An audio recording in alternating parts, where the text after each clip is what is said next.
This episode of the Grand Rising Show was brought to you by Autochthonous Assembly, where the real work gets done.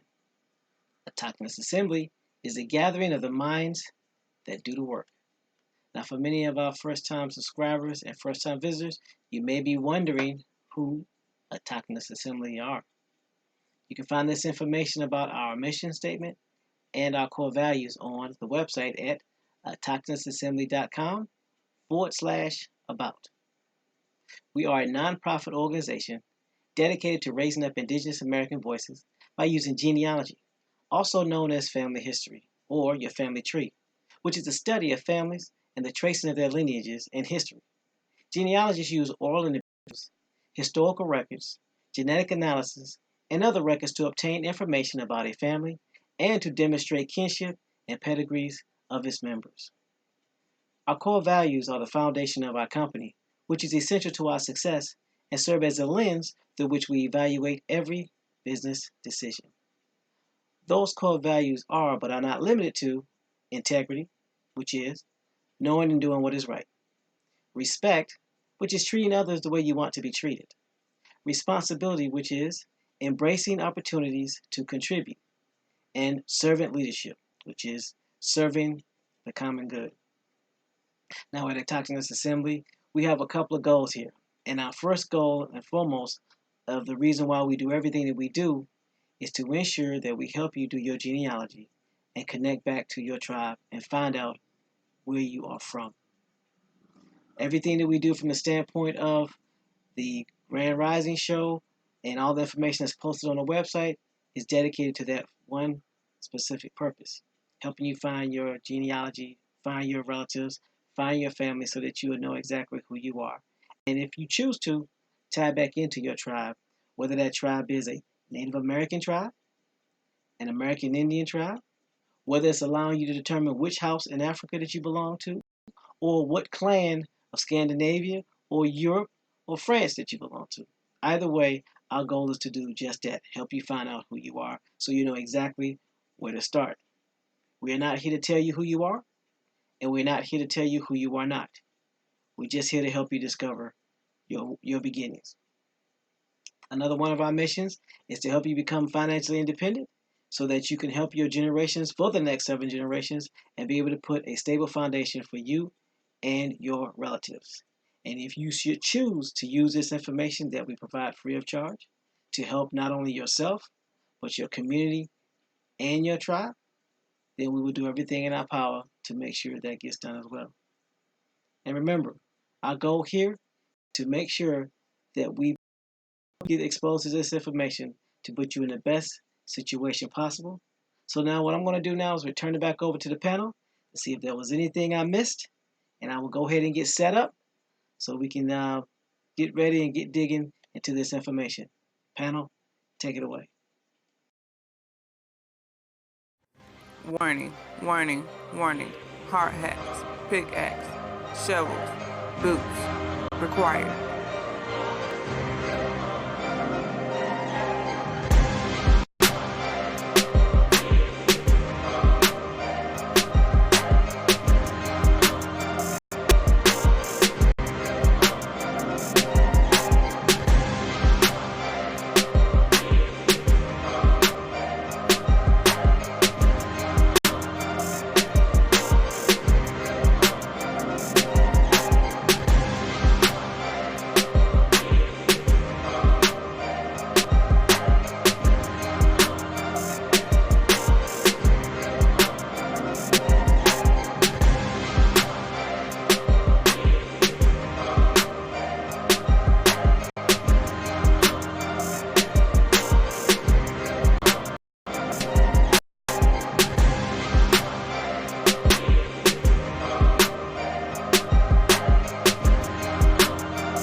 Grand Rising, Grand Rising.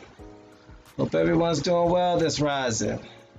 Today is the Friday, or Thursday as I would call it.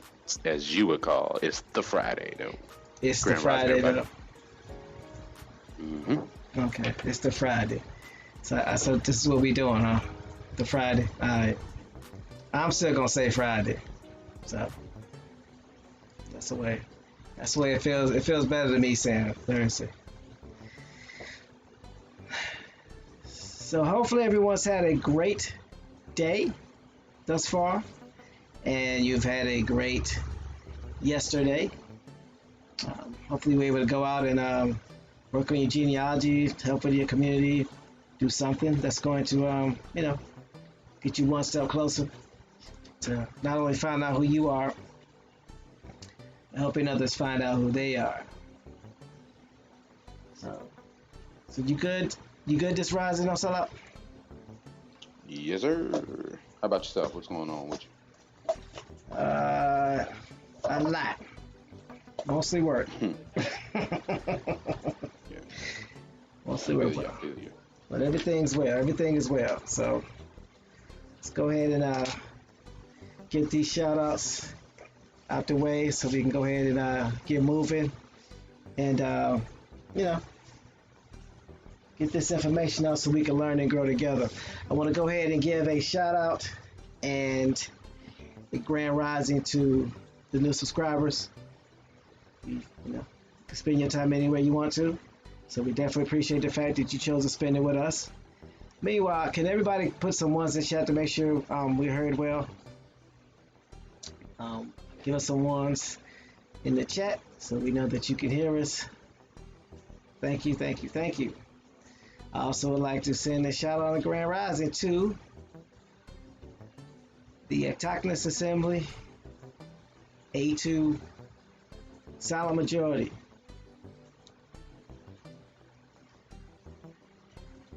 You're quiet, but we know that you're out there doing things that's going to help your community. We know that you're taking this information and doing something positive with it. So we thank you for being here because you make up our numbers for us. So thank you for that. And to the best chat ever, the smartest chat, the chat that always keeps us on our toes, Grand Rising. And great shout out to y'all. Hopefully y'all have had a great rising thus far, and you've had a great yesterday. So go ahead and get these shout outs done. So thank you everyone for putting the ones in chat, letting us know that y'all heard us.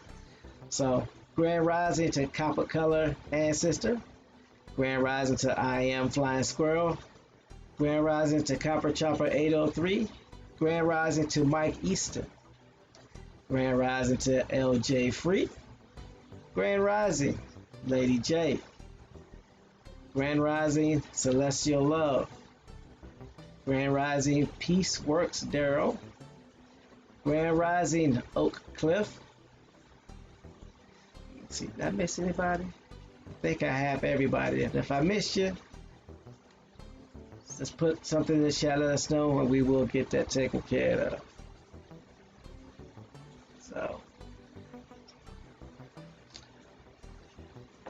So what did we learn yesterday?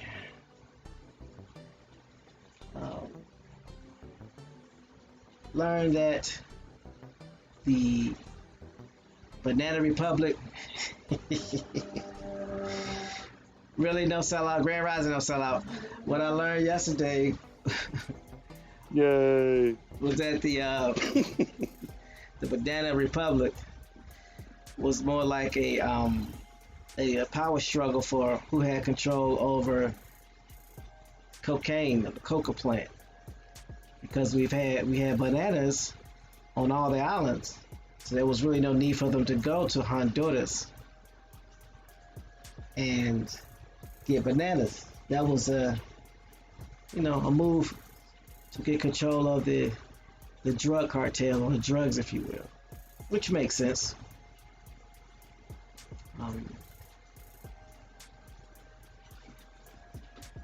What else did I learn? I'm cheating. I'm looking at this thing.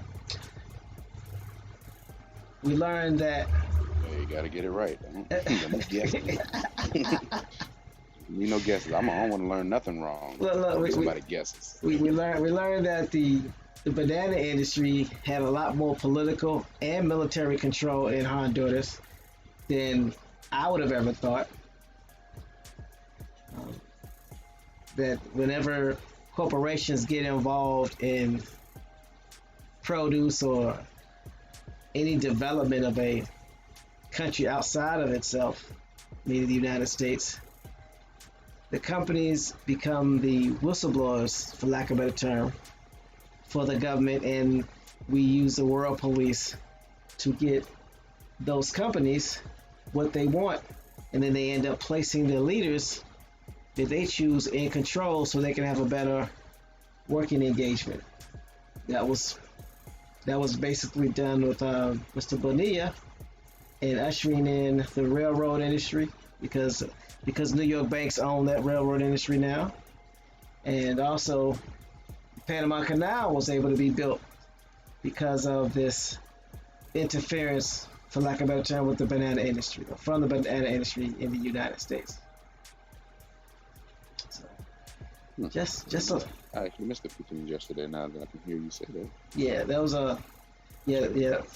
These companies in these countries, these American companies in these countries have a lot more control than we thought, or than I thought anyway. Can't speak for everybody.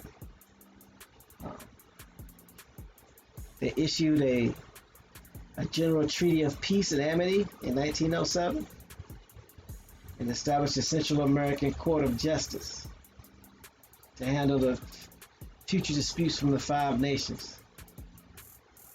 We know that Nicaragua, Belize, and Honduras were having some challenges, and the United States had to come in and squash it. It's interesting what you can do and how bad you can be when you got the Marines and the Navy that can come at your disposal to deal with any minor interferences that may happen from another country. And also what I learned is that this is pretty much what the United States government did to the tribes. Because if you look at Central and South America from the standpoint of them being tribes and not just quote unquote countries, you can actually see how they did to them what they did to our ancestors. So, very interesting. Also, too, there were plantations that flooded the area, and they brought in Jamaicans to work these plantations because they were English speakers. So think about this: you got the United States coming into Honduras, put up the Panama Canal, right, to take advantage of your export. Not only do they control your export, but they control who's running your country. And then they bring in Jamaicans to work the fields and work the land. They basically start to squeeze you out.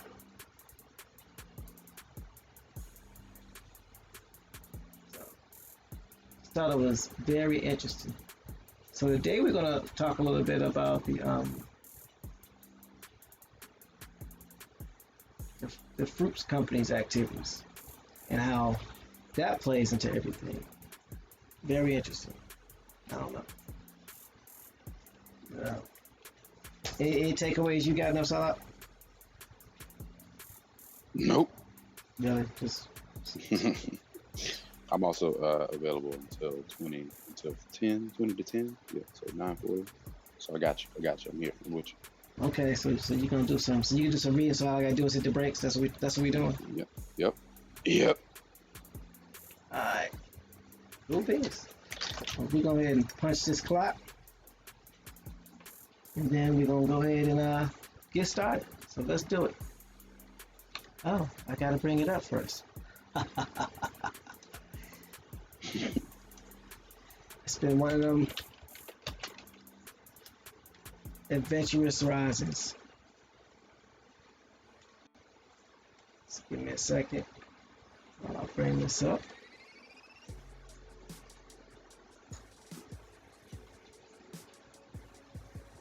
Did anybody sneak in on us while we were talking?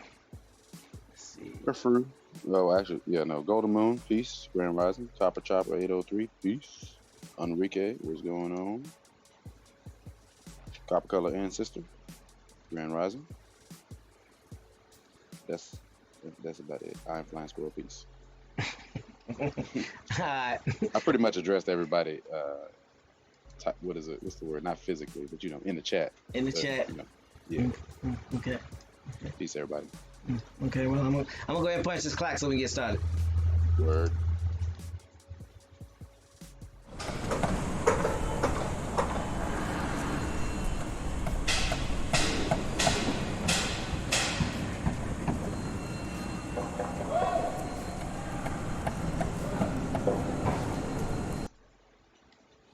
Alright. Uh-oh.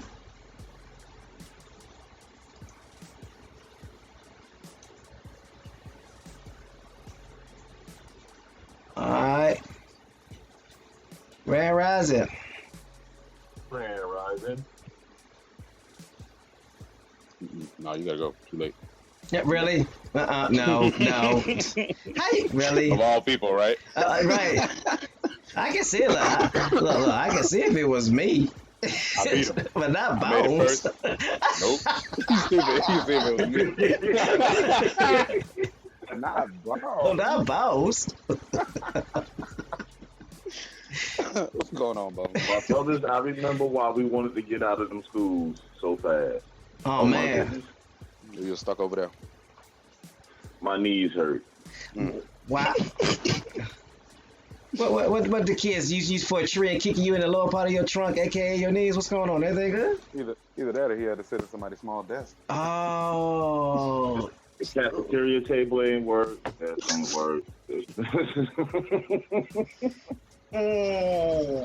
Dang, bro. Did you say Vietnamese? Vietnamese. Bounce, you know first. Maybe not, but I'm blaming it on you.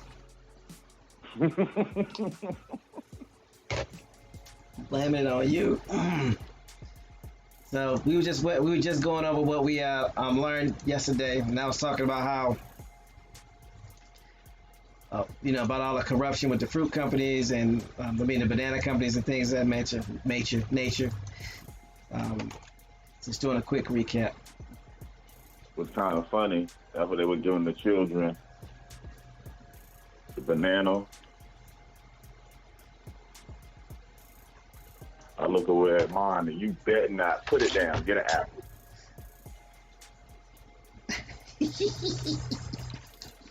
So you had a banana? No, they were giving out fruit. One go reach for the banana. I look like you bet not. Now after what we read, get an apple.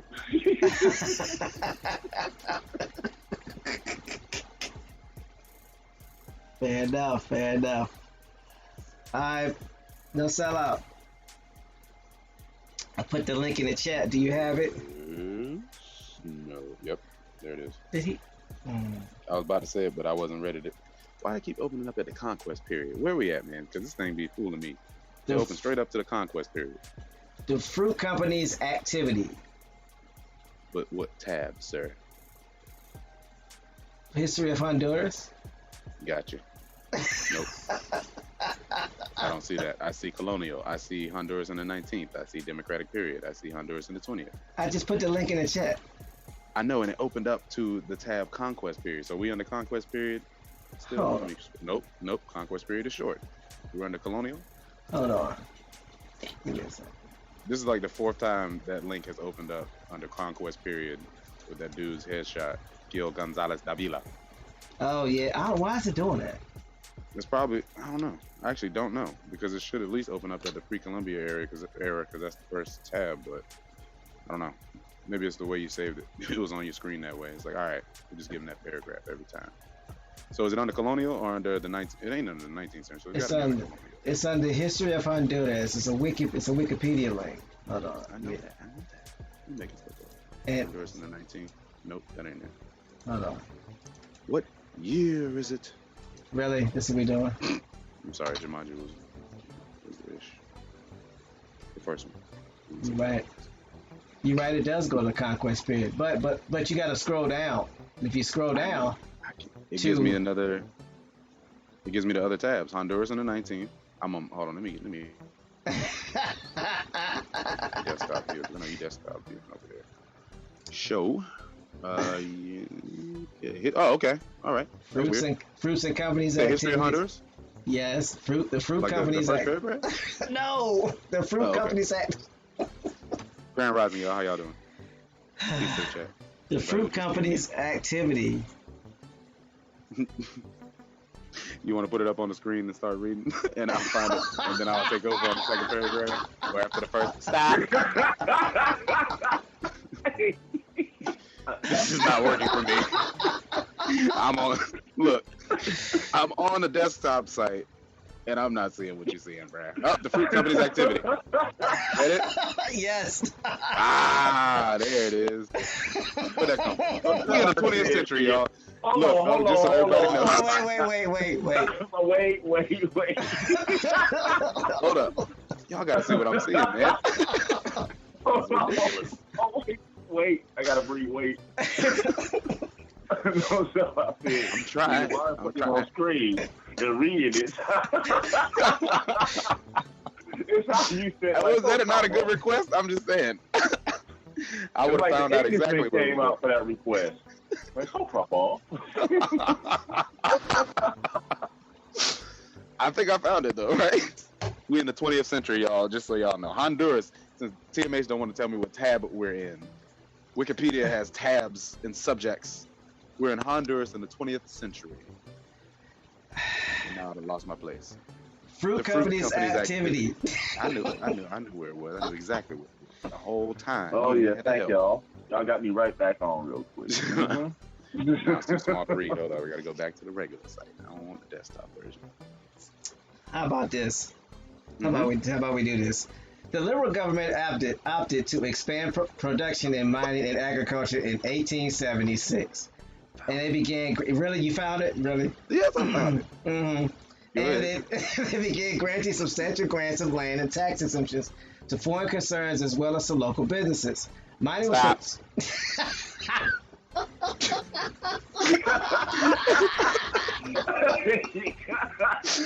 Got your ass. All right, so I can take over. I found it. I didn't really have anything to say, and I don't have any sound effect buttons on my end, so. Oh my! You should have warned me. Two. Can y'all hear me? Yeah. All right. Mining was particularly important, and the new policies coincided with the growth of banana exports, which began in the Bay Islands in the 1870s, and was pursued on the mainland by small and middling farmers in the 1880s.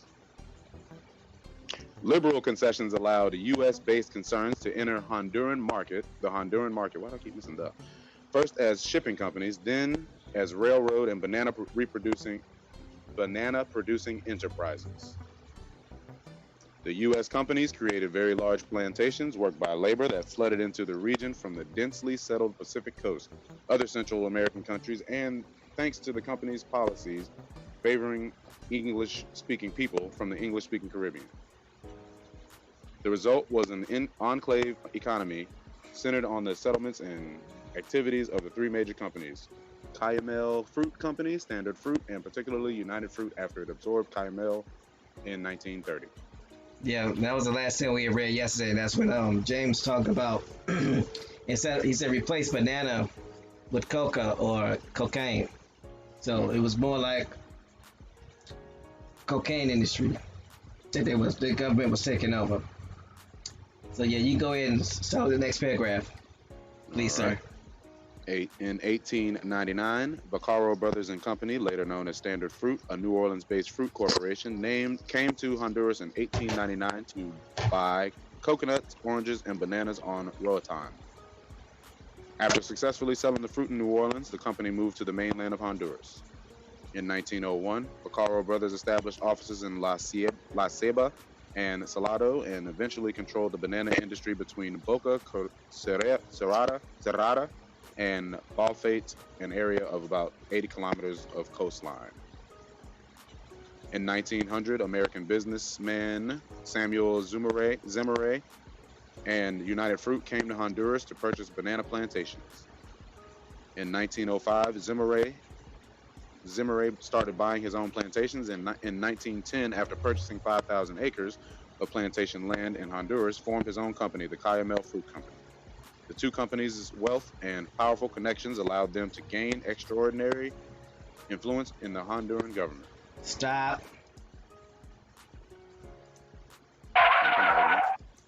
Say what? I ain't nothing.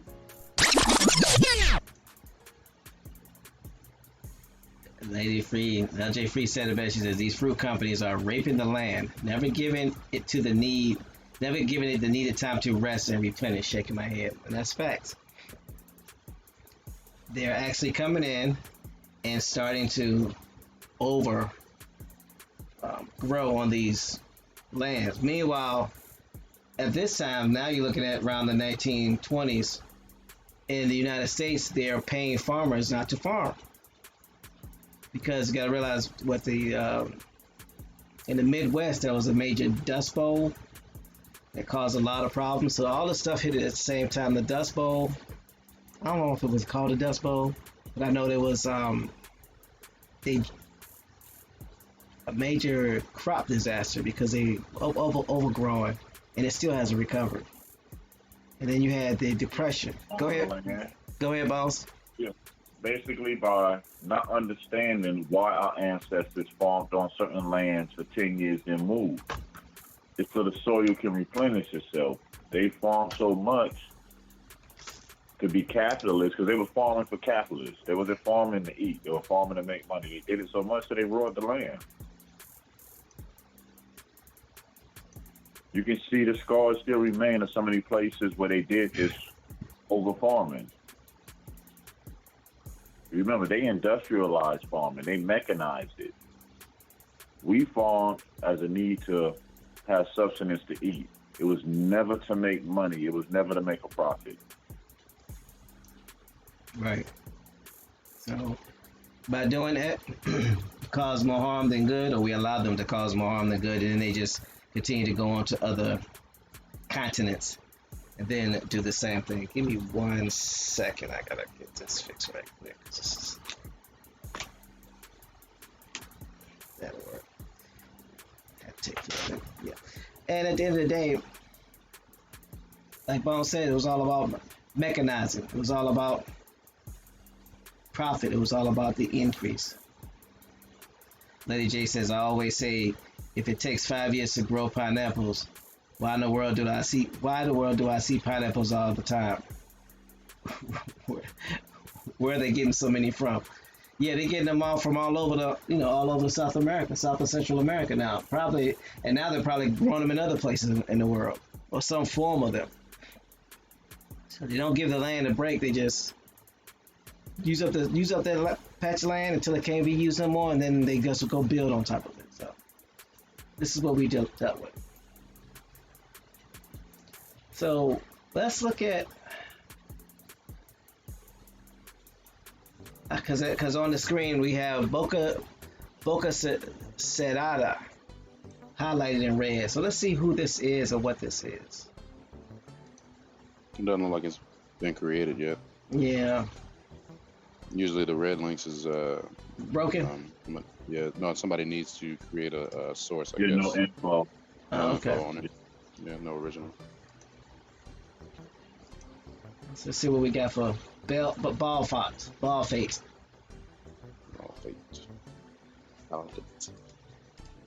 See if I can put this in a link, and hopefully it send it to the right place.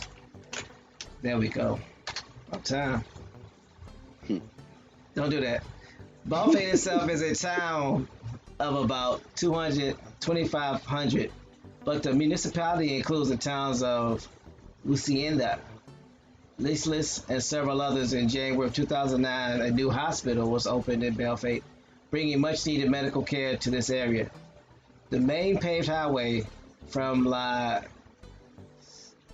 Caiba to Trujillo bypasses Belfast. The road from Jutiapa to Belfast It's gravel, dirt, and it's in need of improvement. One of the long-range plans of government is to extend this road completely to Trujillo, which has one of the best natural harbors in the world. It is necessary to cross several rivers without bridges and is more challenging in the wet season, December and January. At this time, the road terminates at Rio Esteban, about 20 kilometers east of Belfast. Now, I already know Grand Rising Muskogee G, Grand Rising Mike Easton, Grand Rising Michael Brown Harris. Here is how we end up, when I say we, I'm talking about the United States. Here's how we end up getting so much control of so much land. Because you see this place, Belfast, the roads are in much repair. So what do you think these companies, these produce companies, these fruit companies are going to do? Hey, they're going to make a proposal, right? Hey, let's come in, let us help you build your roads and extend your infrastructure in exchange for giving us a little building so we can grow more fruit. Yeah, put you in debt. Same thing. Look at what they're doing in Puerto Rico. Oh, let us come over and rebuild your electrical infrastructure. Don't worry that you're going to owe us a couple of million that you can't pay back. We good, though.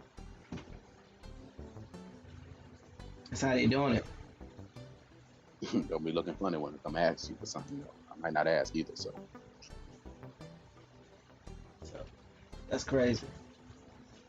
So now we got American businessman Samuel Zimode. Who is this dude?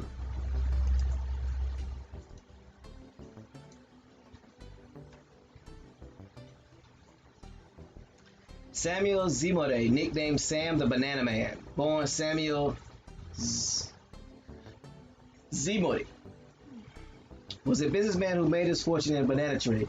He founded the Cozumel Fruit Company and later became head of the United Fruit Company, the most world's influential fruit company at the time.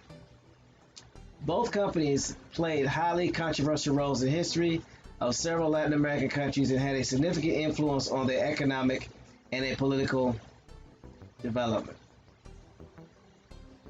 And if you look here, it says his birth name is Samuel Zimode. It's Yiddish, y'all. So, do y'all know who he is?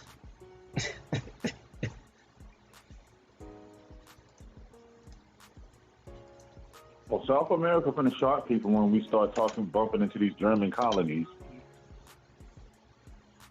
He was born in Kishinev, Bessarabia, Russian Empire.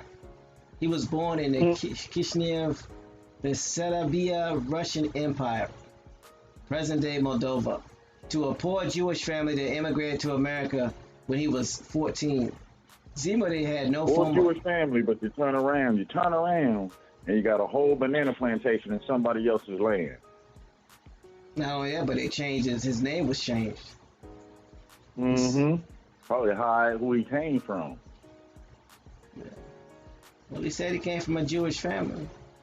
He settled in Selma, Alabama, where his uncle owned a store and where he encountered bananas for the first time.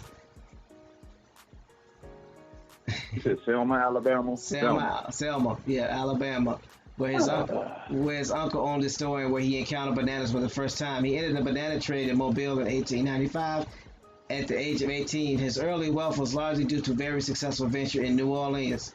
Before Zimode, the bananas had ripened and the transport ships were discarded upon arrival at the port because they could not be delivered to market quickly enough to avoid spoilage. Zimode brought the ripe bananas very cheaply and sold them locally and along the rail lines to grocers within a day of New Orleans. His success earned him the nickname Sam the Banana Man. By 21, he had banked $100,000. He later bought a steamship and went to Honduras. In 1910, he bought 5,000 acres of land along the Cayuga River. He later added more land and found himself heavily in debt. Here's a funny thing. He comes from Russia, right? Now think about this. It's timelines. He's coming from Russia, basically German. And he got here. in the late 1800s. Around the same time, a bunch of Germans and Irish were being transported over here, and he ended up in Selma, Alabama.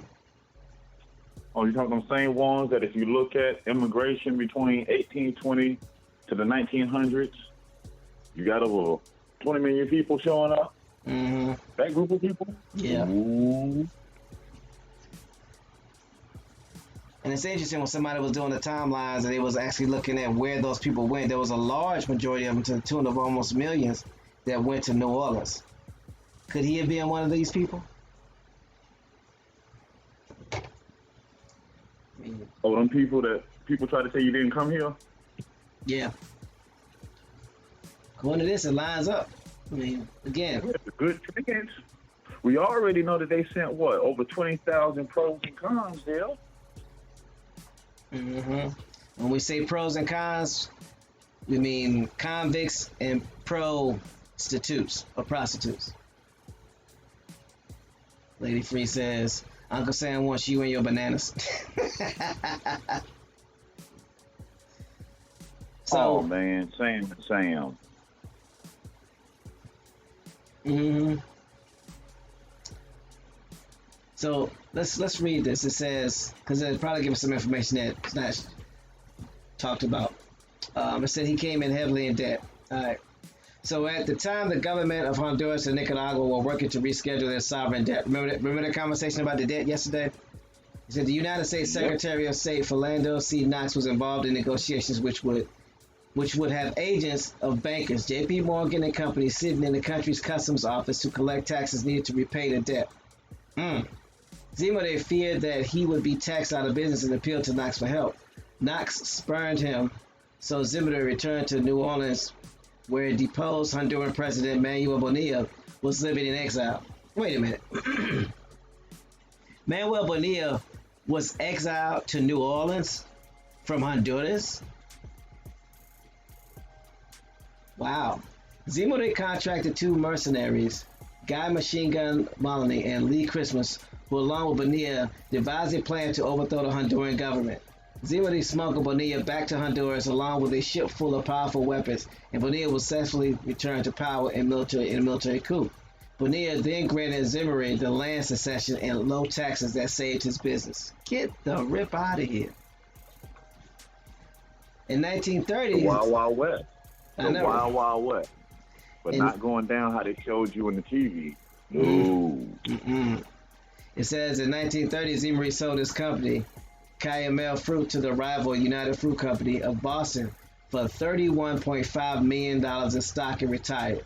United Fruit suffered financially because of mismanagement and the Great Depression, so much so that its stock declined in value by 90% after it acquired Cayamel.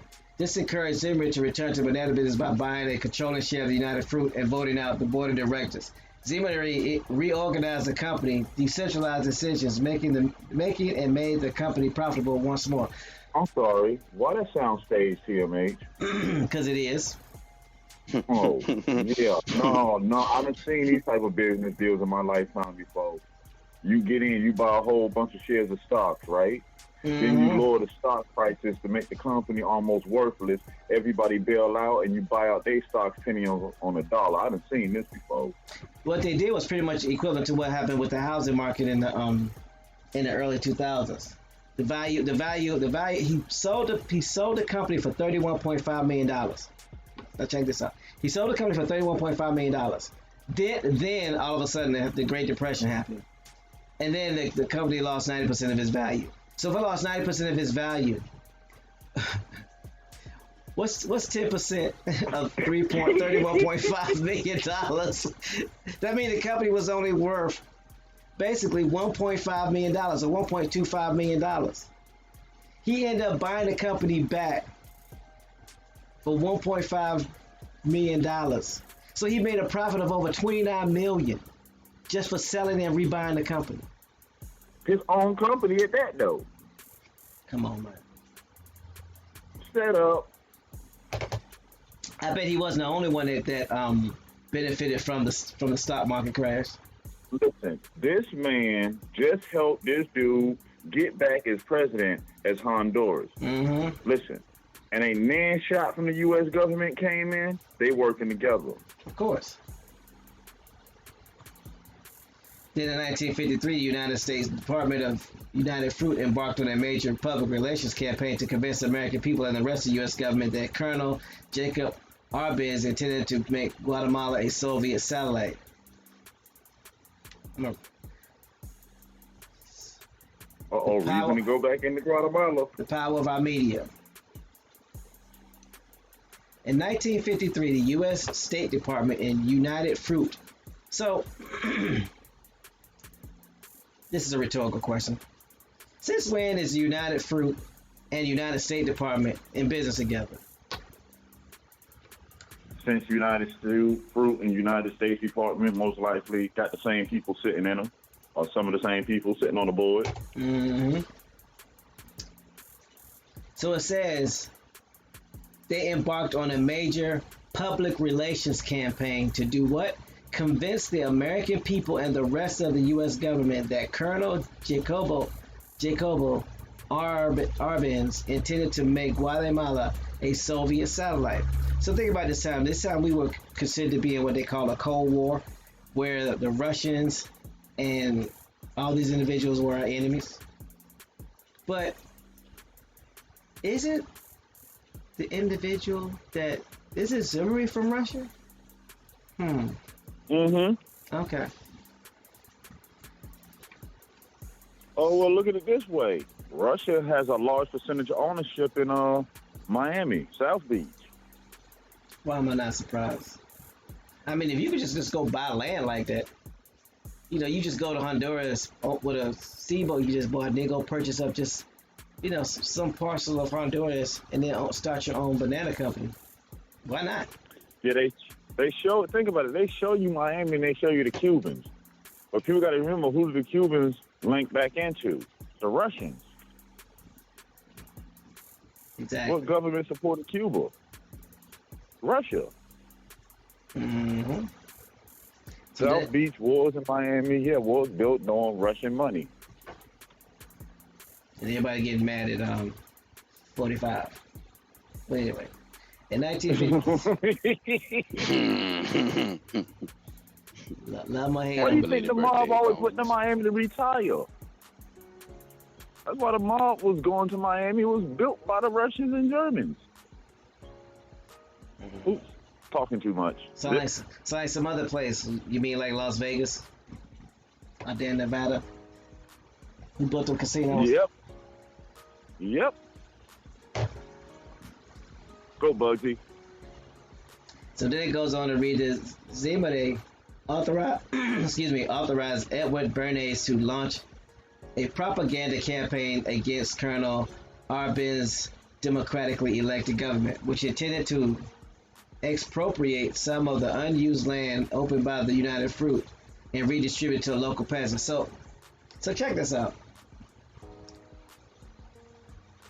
Colonel Arbenz was going to redistribute the land back to the local peasants. Okay, so let's get rid of the derogative word peasants and just say redistribute it back to the locals. Why would they be redistributing it back to the locals? So they can generate some income for themselves, correct? Yep. Then you turn around and you tax the locals. More money for you. But they didn't want Colonel Arbenz to do that because they wanted that land. So then it says in 1954, the campaign succeeded in the U.S. Central Intelligence Agencies. Really? Helped orchestrate a coup and replace Arbenz with a military junta led by Colonel Carlos Castillo Armas. They called the Alphabet Boys in on this one over some bananas. James was saying yesterday, replace bananas What you thought? with cocaine. Replace bananas with the cocaine. You think they sent the CIA and FBI for bananas? You think they sent Them some U.S. serious naval bananas. ships? You think they had U.S. naval ships, the military special forces, in there for bananas? Yeah, them joints must have been the OG alkaline bananas with everybody else running out. No, Free not that says, hybrid.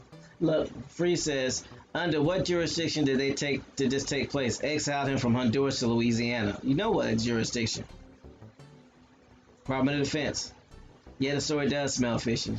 Free says, all I need is a stretcher road and 1.21 gigawatts. I'm rolling down the window, smacking everybody involved in the banana deal. Yeah. Don't worry, Free. I told you I got the DeLorean. We just need that flux capacitor. I think one of them got it.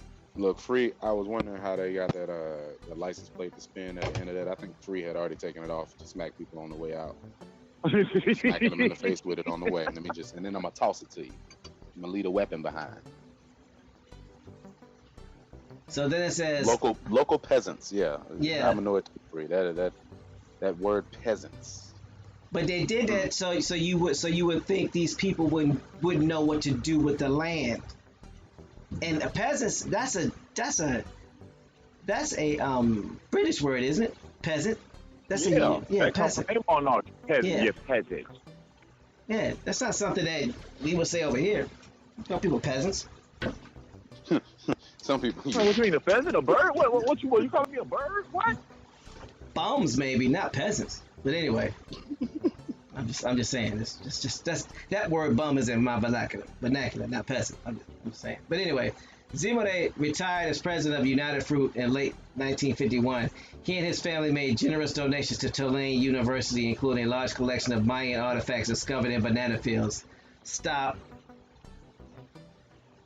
Come on, man. I gotta do it.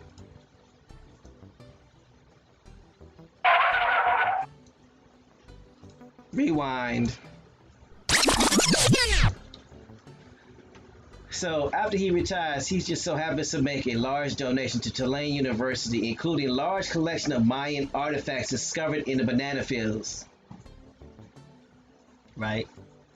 The Zamorano Pan-American Agriculture School, and to the other philanthropic ventures, including Zionist movement through his personal acquaintance beginning in the 1920s. The Chaim Weizmann. Zimmerman supported President Franklin Delano Roosevelt New Deal policies, helping to draft Agricultural Adjustments Administration industry codes, and contributed financially to left-wing causes such as the Nation's magazine. Despite Zimmerman having written to the Nation in 1951 to dispute its early article, which referred to the United Fruit Company as an obstacle of progress in Central America, he created the Zimmerman Foundation in 1951. So let me get this right. Grand Rising P. Parker. After he basically profits off of a mini sale of his company of over $29 million, he then goes on and retires in 1951, and his family makes donations to Tulane University. And in that donation, they are donating Mayan artifacts that they discovered in the banana fields. And the name of the school is the Zamorano Pan-American Agricultural School at Tulane University. What in any of that is Mayan? None of it.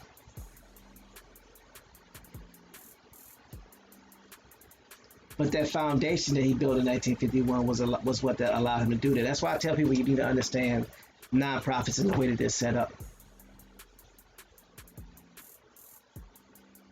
So yeah, the Central Intelligence Agency helped orchestrate a coup that replaced Arbenz with military junta led by Colonel Carlos Castillo. And then Zimmerman was actually able to go get that land that was meant for the locals, as they call them, those people that they call peasants. So not only were they not able to get access to that land, now they probably end up having to work for the fruit, fruit company for pennies on a dollar. That's crazy. Don't make any sense. I mean, it's ridiculous.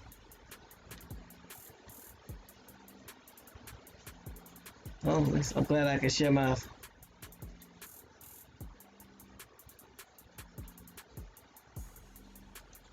at least I'm glad I can share my slides now. I mean my screen. So Go back out. Come to the main screen where No Sellout was reading from. Do y'all see how crazy that is? A Russian ends up coming to America, moving to Louisiana, getting in the banana business, and then from Louisiana going to Honduras, purchasing over 500 acres in Honduras, starting a banana company, racking up debt, getting kicked out of Honduras, finding the exiled leader of Honduras, getting guns, going back with a boat of some guns, and then end up taking back over Honduras. All while making $29 million in profit for selling this company. Come on, man. You can't make this up.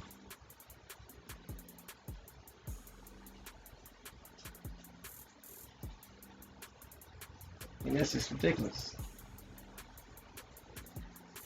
But as you can see, this is all about profit for them. They care nothing about what's best for the planet, what's best for the people. They were looking at what's best for their pockets. So, No Sellout. Are you able to read the third paragraph where it talks about the rivalries between companies? Yes. That's yes. Yes. What? Rivalries. There. Okay. I thought it was above. It was below. Rivalries between companies, however, escalated in 1910 when the United Fruit came to Honduras to set up operations. The company had already been a local producer of bananas in Honduras. By 1912, United Fruit had 2 concessions it had purchased with government approval. One was to build a railroad from the Tela to Progreso in the Sula Valley, and the other was to build a railroad from Trujillo to the city of Calpa in Olancho. In 1913, United Fruit established the Tela Railroad Company, and shortly thereafter, a similar subsidiary, the Trujillo Railroad Company. Let me read that again. In 1913, United Fruit established a Tela Railroad Company, and shortly thereafter, a similar subsidiary, the Trujillo Railroad Company. These 2 railroads managed the concessions which the Honduran government granted them. Though these 2 railroad companies, United Fruit dominated through these 2 railroad companies. United Fruit dominated the banana trade in Honduras. Sorry, my bad. You could Stop. I'm stopping.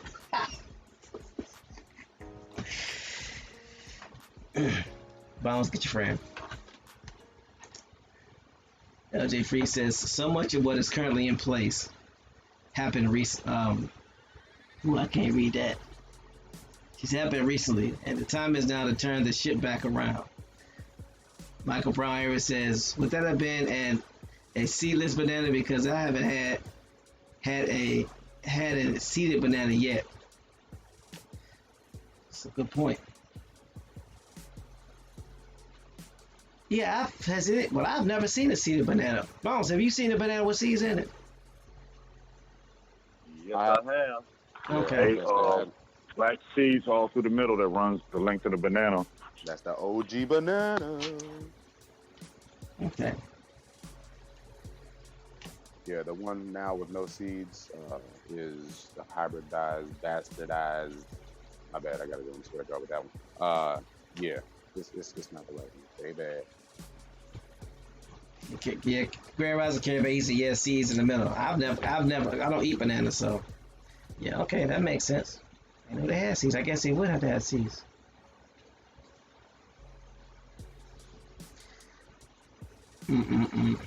That's crazy. Lady J says, Grand Rising, they did that to Fiji people.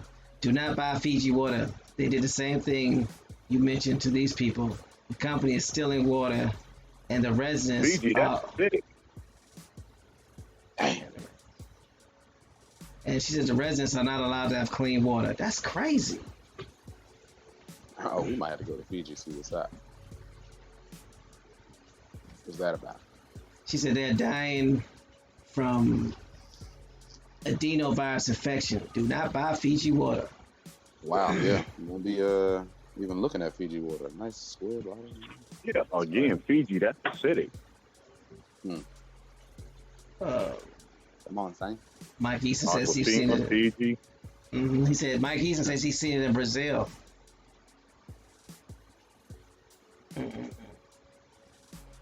Wow. Aquafina is faucet water. Thanks, Coke. That's like Zephyr Hills, Mountain Spring Water in Florida. Where's that mountain? You know, this is under the swamp. Zephyr Hills, flat land in Florida. No, no, seems to drift. So do you need, A-Bones, you need us to continue reading this article? Or what, do we need to go somewhere else?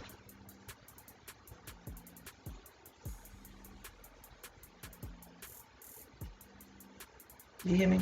Bounce. Oh, I can't hear you. He heard you. Down. I said, do we need to keep reading this article? Is there somewhere else you want us to go as far as reading? Is there another link? No, there was another link. Once we finish with Honduras, we got what? Guatemala, Venezuela, Argentina. Yeah, the order of which one we go to next don't matter because by the time we finish, it all tie back into each other. Right. Celestial Love says, well, dang, what fruit can we eat and what water can we drink? The kind that you grow. Grow your own. Go find you a natural spring somewhere. That's all I got for you. Really? Just... I mean, there's two answers to the two questions, I guess. I mean, you can't grow your own. I mean, I don't know. I don't know what to do. We about to handle that. If you can't grow your own and you want to, hit us up at atomicstimuli@gmail.com. We will help you get your business started or improve your current business. You want on mute. Thanks for that public service announcement.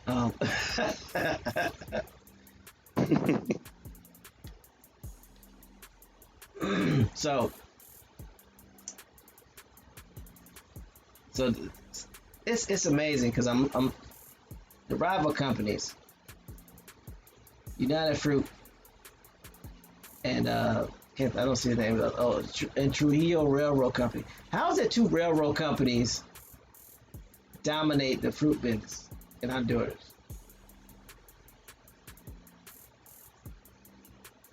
And the government, Honduran government, is granting them subsidiaries and tax breaks. Why? Because the CIA put these people in place so they can basically do what they want.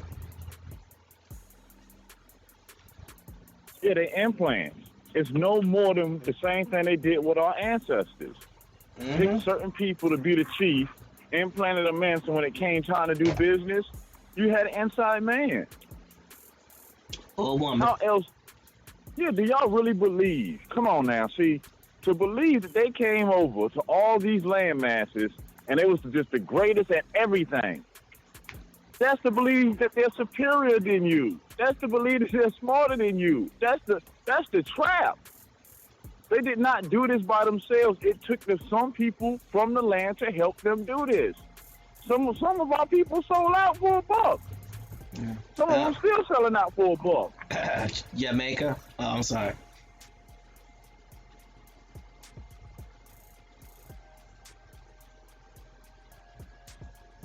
So, yeah, it's crazy.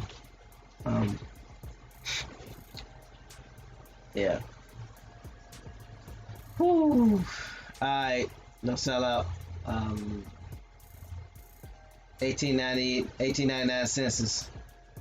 When you're ready. 1899 census. What you talking about? No, I got it. An 1899 census showed that northern Honduras had been exporting bananas for several years and that over 1,000 people in the region between Puerto Cortes and La Ceiba and inland as far as San Pedro Sula, were tending bananas, most of them small holders. The fruit companies received very large concessions of land, often forcing smallholders who had been growing and exporting bananas on their land out of business. In addition, they brought in many workers from Jamaica and Belize, both to work on the plantations, settlements, but also as lower managers and skilled workers. Stop. Please stop. Okay. Please So stop. they bought in the Jamaicans or Yamaicans.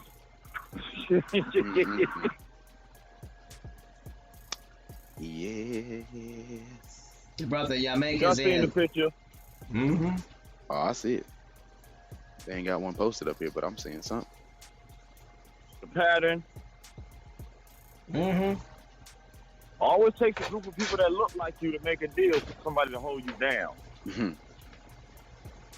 And then they bring in some people that look like you to establish the law and the order and are over you and are watching you. They don't need to do it themselves as long as we're here to do it. And normally they're the ones that's always pointing at the man or the government. And meanwhile they're the main ones doing it. The real Uncle Tom. The real Uncle Tom. Hey. Not the one they tried to create for you, the real one. Hey now. Be nice.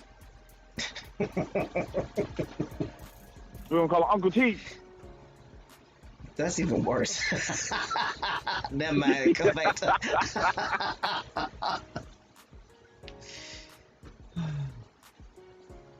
But see, that's the reason why doing your genealogy, knowing who you are, and just getting back on code is so crucial because we are so far off code now. It's not even funny. We're not making people verify who they are. We're not checking for people. We're just accepting something that somebody tells us because they look like us. We're working with scammers. I mean, we are so far off code. I dare say we are worse than the colonizer right now. As a people, we are worse than the colonizer. They don't know. They don't even have to be in our ear to influence us. We have become so indoctrinated that we do exactly what they want us to do without them having to tell us. And that's sickening. So if you Starting scamming, with education. oh my gosh, yes. Yep, starting with education.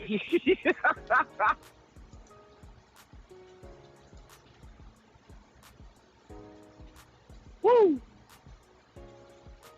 So yeah, but you know, No, it's kind of. I'm just laughing because it's ironic what we was talking about, and then when no sellout said education, that everybody wants to stand behind and call themselves a teacher or master teacher behind something. mm-hmm. But why ain't nobody asking who wrote the book that you reading from? Yeah, man. Who laid out the template for the foundation that you get?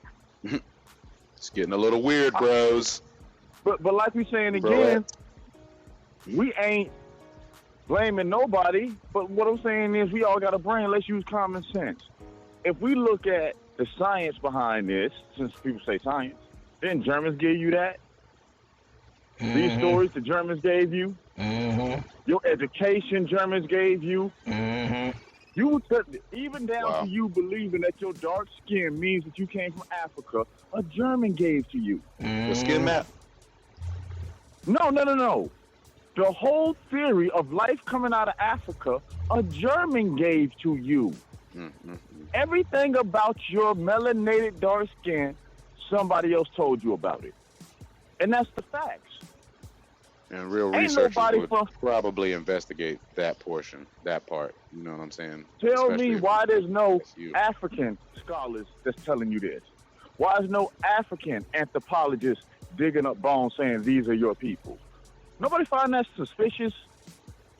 Nobody?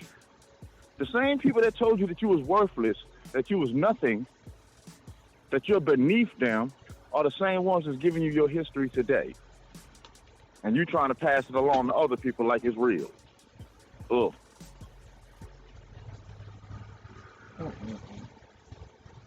Muskogee Sorry G about says, that. Just got a crazy email that set me off.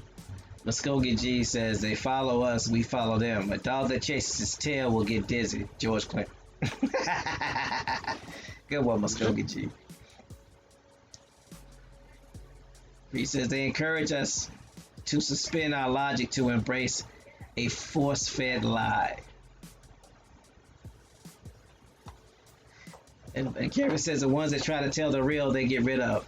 And that's the sad part, Kerry, because the people that end up doing the work to get rid of us are people that we trust and look like us. That's why I encourage people to vet everybody. Make sure you know who they are. Since America is ground zero, the Uli Mektal originated here. That's why their Tau monuments are still here. Exactly.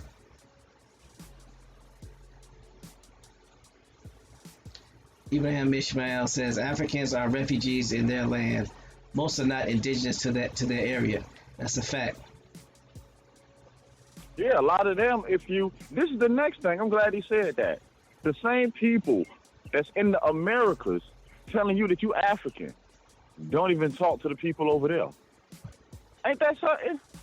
The same person that's telling you African, go on, take a DNA test, you African. Not even over there. They over here living in European-style houses, driving European cars, living a European American life, but telling you African. No. Killing with the no. Oh, sorry.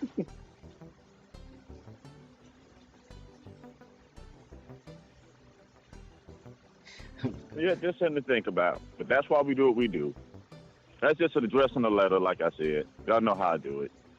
Yeah, just at the end of the day, let's do your genealogy, find out who you are, and let's get back on code. And that's it. Start letting people tell you who you are. Do your due diligence.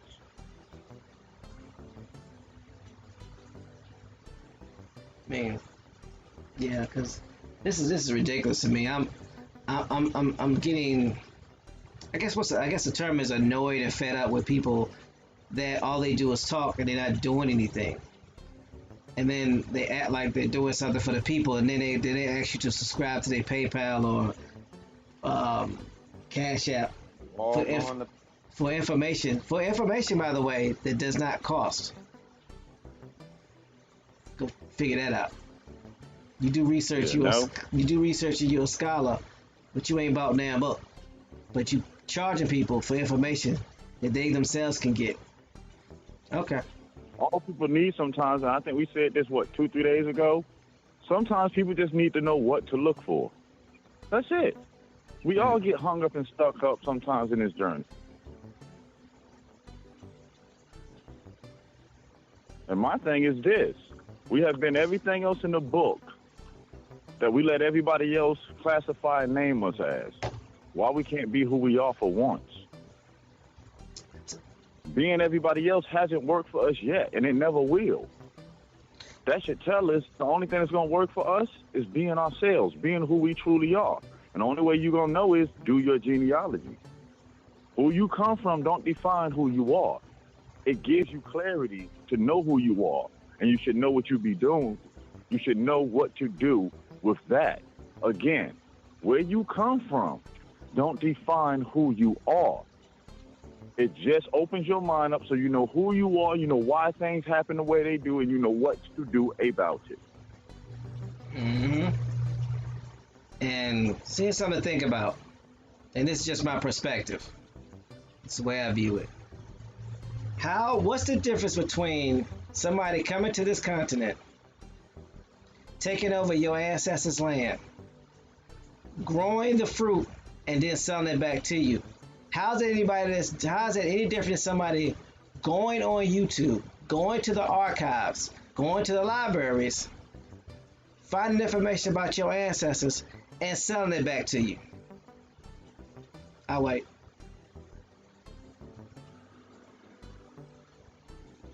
Is there any difference?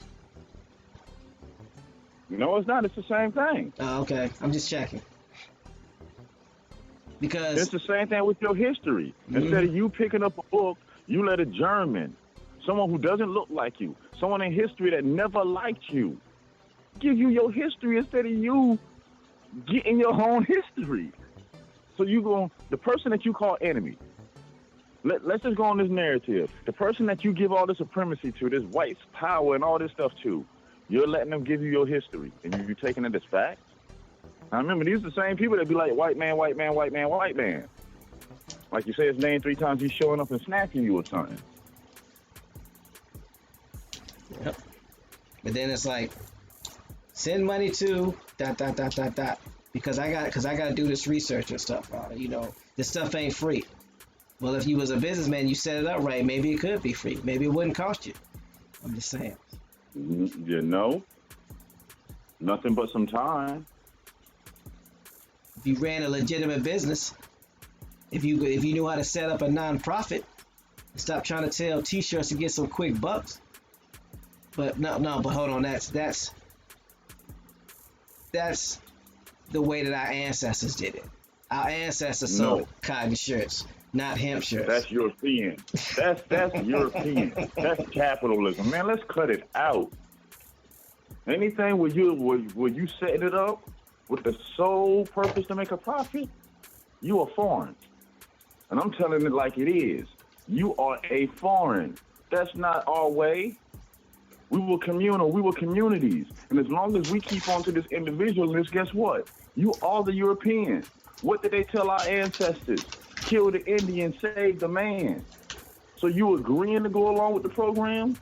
Kill off your essence, your true essence, and pick on this foreign identity. And you'll wonder why they killing us left and right.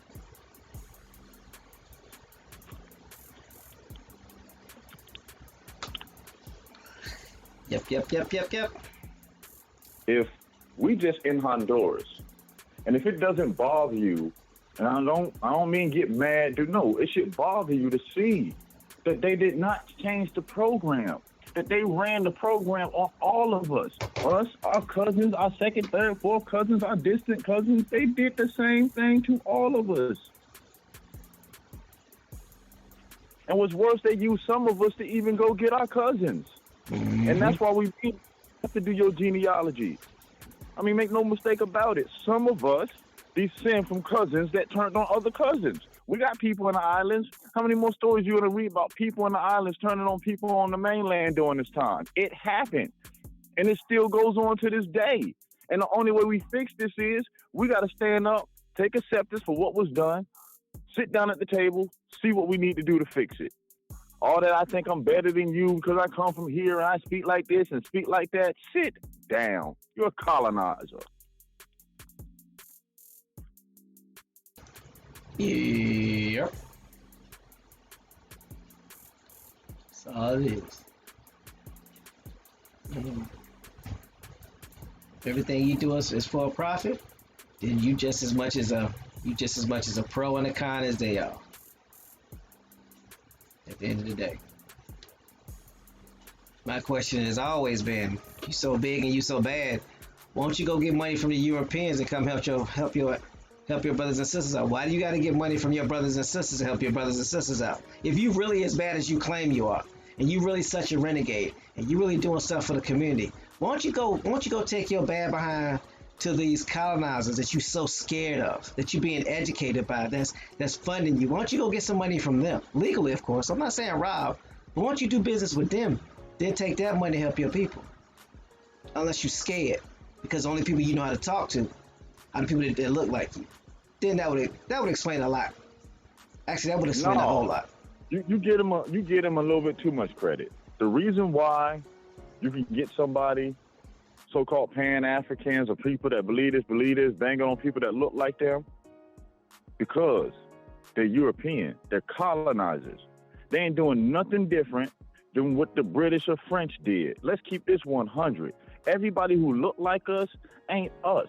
A lot of these people that look like us that's holding you down, that's because they're from the other side. They're on the other team. Stop judging people by their skin color. You be thinking, oh, he just hating. No, his job is to protect his family, his French family, his Germanic family. Stop thinking all these people are the same color because they came from Europe. That's how they deceived you. That's how we got tricked. Your eyes will always fool you. All skin folk ain't kinfolk. And everybody pale ain't foreign. Y'all need to wake up. Yep. Shake your tree so you know what you looking at and who you looking at. Do your genealogy. Please do your genealogy. Did I say do your genealogy? Yes, do your genealogy. Mm-hmm. Same old silly questions. Oh, what's your native language? What's your African native language? Oh, why y'all don't know your history? Why you don't know your African history? It's the same story. Come on now, let's stop playing these games. Yeah. That's how you know if people really with you. Because if people really with you, it shouldn't matter what you identify as. As long as you did it and you can prove who you are and you know who you are, then let's move forward and let's fix what's wrong with it. All these people that look like us want to argue over what you identify with. It's time to leave all of them behind. Let them go. We are the reason why they still here. What our brother James keeps saying, mosquitoes. How does a mosquito live? By sucking off of your essence. And if we keep supporting and if we keep letting it happen, guess what? We're going to be in the same situation 20 years from now. What is wrong with having pride in who you truly are and shutting everything down that disrespects who you truly are? We got to stop falling for everything. We got to stop letting somebody represent us because somebody said they cool or it's the next trending thing. We got to stop that. Our children should be worth more. Their children should be worth more than a status. Last I checked, status ain't put food on the table. Status ain't keep a roof over nobody's head. Status ain't free no one. Well, you know, Golden Moon says I'm at a nonprofit credit union right now. He said these people they're here looking for different ways to make more money. He said if they can do it, you know we can do it. Of course we can. They took our system, and that's the thing that people fail to realize. The main ones telling you that it's the colonizer systems are the main ones that aren't using that system, but they're just trying to get money out your pocket. So at the end of the day, they don't want you going back to that system because if you go back to that system, you won't need them. That's the whole key. That's the whole key. And here's the thing. If you do your genealogy, you'll know exactly where you come from. And it was interesting because I know some people are saying, and I know has been videos put out about where the term Indios comes from, but no one ever talks about the Mi'kmaq and how they created a Ladino language. So if the Mi'kmaq created a Ladino language, and Ladino language is where Latin comes from, and then the Latin term or the Ladino term for Indian is Indios. What were the Mi'kmaq calling us? Indios. Whose language was it? It was our language. So what do we call ourselves? We called ourselves Indios. So for somebody to make a statement without checking the source of the Mi'kmaq tribe and then go out and have the audacity to say no one's talking about this or no one's putting this information out there, what does that tell you about them? That's all I'm saying. They ain't doing no research. They just talking. Especially when there is lots of information about the Mi'kmaq tribe. You know, and we're not the only people that have covered the Mi'kmaq tribe. We're not the only ones that have covered Ladino. There's been an individual that we have the privilege of associating with, and he's been talking about Ladino and Mi'kmaq for over 15 years. And so people that want to claim that they're giving credit and honor to the people that have been here before, but they ignore what he said something, which I think is ludicrous. And I'm not talking about the rapper. So again, which is funny. Go ahead. Which is funny. There's federal organizations that set up to where people are learning the Mi'kmaq language now, because the Mi'kmaq language is ahead of what you speak and how you write now. They had hieroglyphs over here.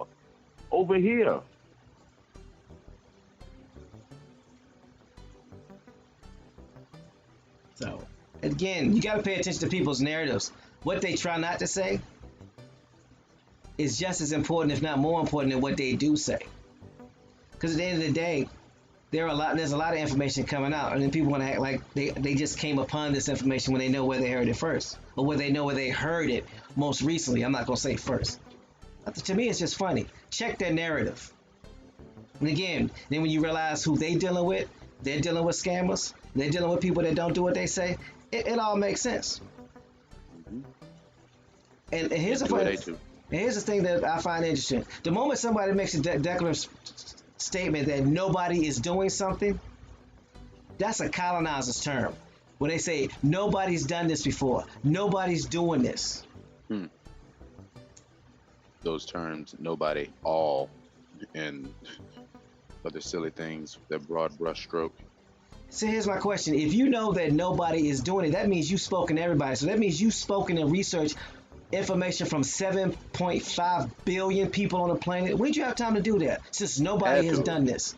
Since nobody has done it. Nobody's talking about it. Go ahead. If you speak English or if you speak Spanish, you're still speaking your ancestors' dialect. Don't let no one fool you. Spanish is created from what? Arabic. I'm on with it. What else? What else is it? We got Arabic over there. We got some French in it. We got some other Germanic words in it. Oh, it also shares long words with indigenous American Indian tribes. Doesn't English as well? So basically what that means is they took 4 different languages, put them together to create what we call Spanish or English. It is your ancestors' language. It was created from your ancestors' dialect. Stop letting these people who don't read or do any research lead you down the wrong way. That's why you have a brain to read for yourself. If they can't show you a source where you can go see it in black and white, push it on. 2 witnesses says also Hebrew. This is all I want to say about this. Probably not, but for right now, then I'll be done. It's amazing how people make statements about our culture, but very few of them will ever interview or even try to interview any other chiefs. You make statements like no one called us this, that, or third, but you have never spoken or ever interviewed a tribe or a chief that speaks our language. Go ahead. There's somebody who has like 50, 50 Native Americans that they can call right now and destroy all the things that we're saying? I don't even know what that means. That's just hot air. Because the same person that told you that, I gave him Chief Langley number, and like I told them same food, debunk a chief. If you want to say that dark-skinned people over here are trying to take an Indian identity, so how do we have a melanated chief that has no African in him whatsoever, a tribal historian, all the accreditation that he needs to have? Debunk him. That channel's still blank. If anybody in the chat doesn't know what he's talking about, check is it on Cab or is it on the Thompson Assembly YouTube? No, it's on Cab. It's on Cab. Chief Langley. We did a Chief Langley video. Definitely check that out if you haven't seen it. So, this information I'm talking about is coming from our own. Well, no, they're not our own. I'm gonna scratch that. Individuals that are claiming to be autochthonous, Aboriginal, or what have you.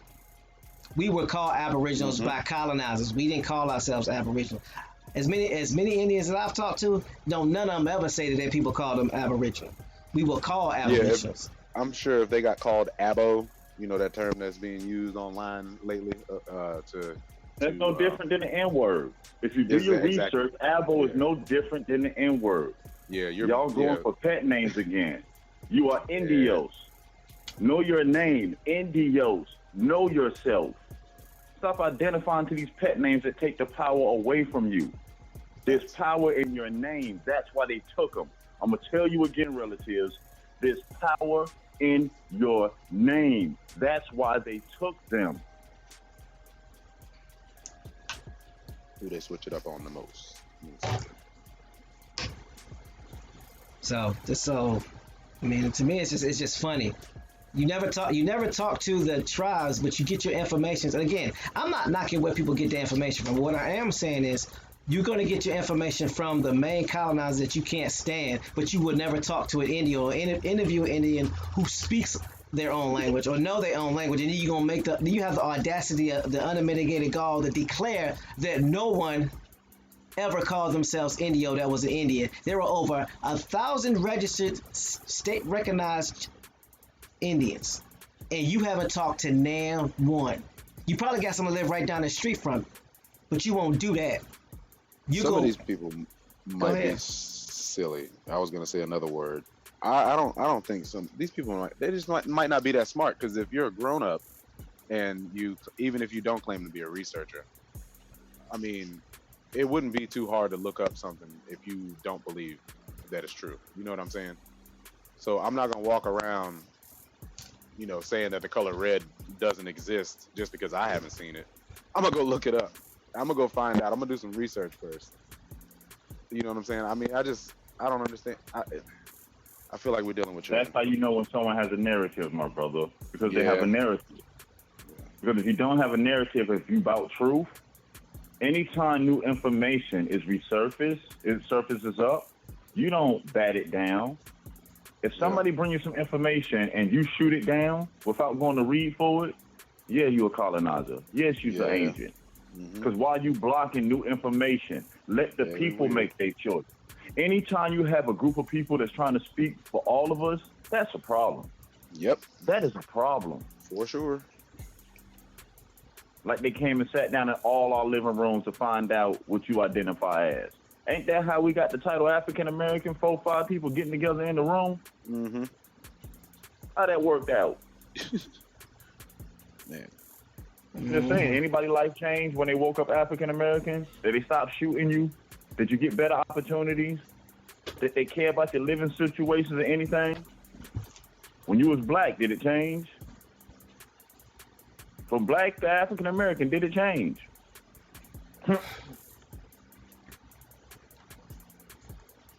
So, it's time for us to get back to work. We were returned to our regular schedule. We returned to our regular scheduled program. People probably like, finally, what's they talking about right now? No, that was necessary. It was necessary. So hold on, I'm Rewind the tape. Look, I'm gonna put this commercial break in there right quick, and we gonna get back to do it. You about to say something, Bones? Yeah, it was necessary because every day No Sellout puts the emails there. There's a phone number on. So if people really want to know what's going on, be grown about it and ask. All this negative backdoor sending stuff and you wonder why I don't answer, I'm a grown man. I don't deal with children. Mm-hmm. Come on with it. I got my own children to deal with. I ain't dealing with no grown children. If people got questions, email us.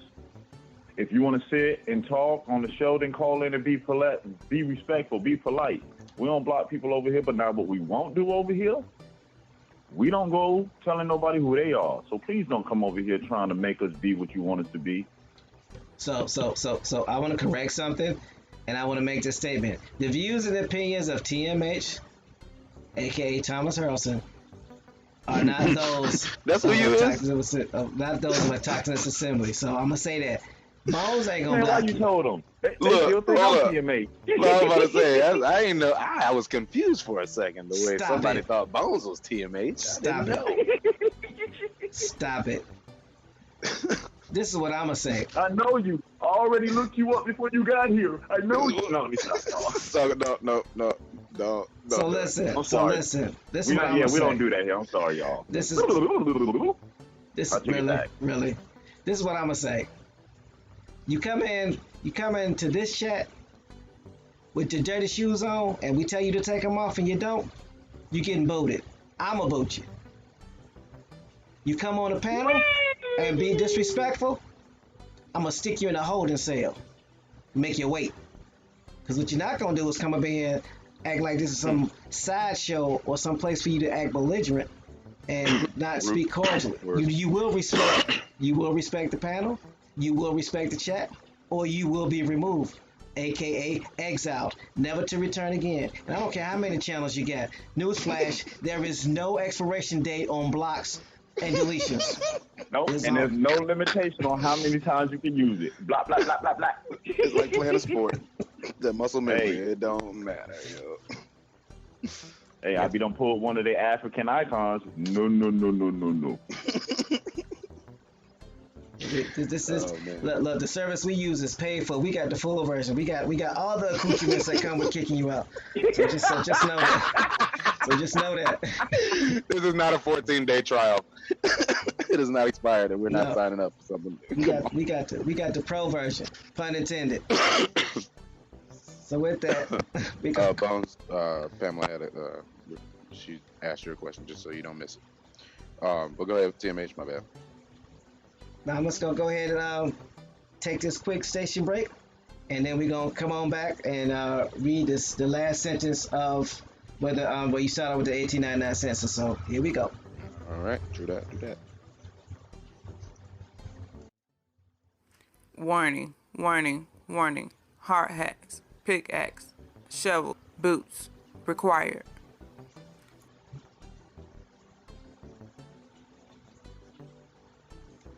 All right, y'all heard the warning. It's time to put them hard hats back on. So we're in the last sentence where it was at the 1899 census, and before that, we read that these companies have often favored the West Indian workers because they spoke English and they were sometimes better educated than their Honduran counterparts. And then you can go on from there.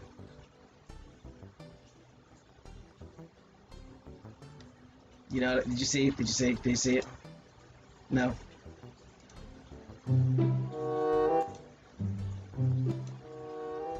No sellout. Wow, couldn't find Zoom. Sorry.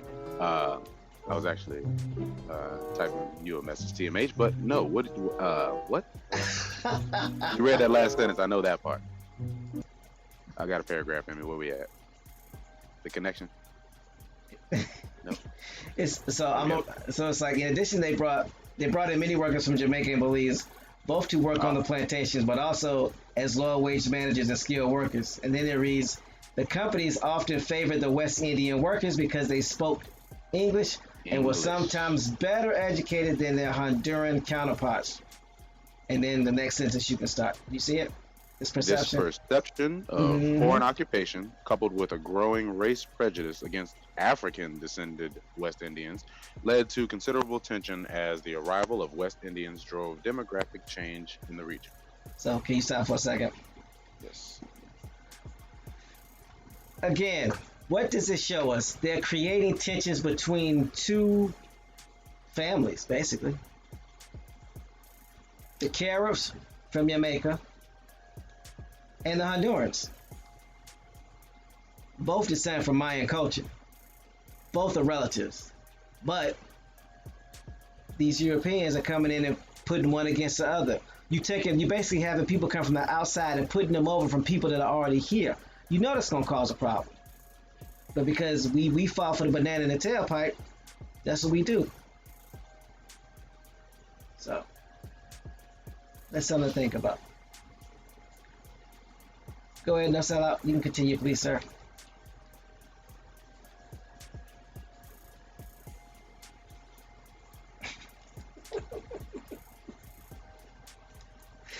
No sell out. You are completely ignoring my messages, sir.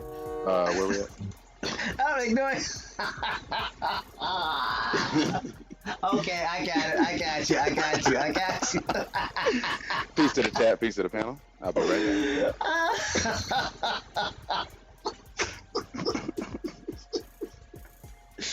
My bad, bro. My bad. The connection between the health and banana trade and the influence of outsiders, particularly North Americans, led to O. Henry, the American writer who took temporary refuge in Honduras in 1896 to 97 to coin the term Banana Republic to describe a fictional nation he modeled on Honduras. Stop for a second. Hold on. Let me share the screen right quick, because this is some bull.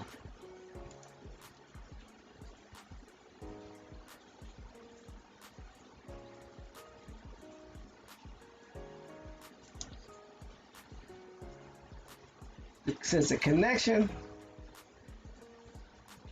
between the wealth. Hold on, where am I at? Yeah, it says the connection between the wealth and banana trade, influence of outsiders, particularly Americans, led O. Henry, the American writer who took temporary refuge in Honduras, to coin the term Banana Republic to describe a fictional nation he modeled on Honduras. Come on now, really? So not only that, but they're creating caricatures. They're creating literature, fictitious literature, to get paid off of, based off a system that was put in place to cause tension restrictions, and capitalism that does not benefit our people.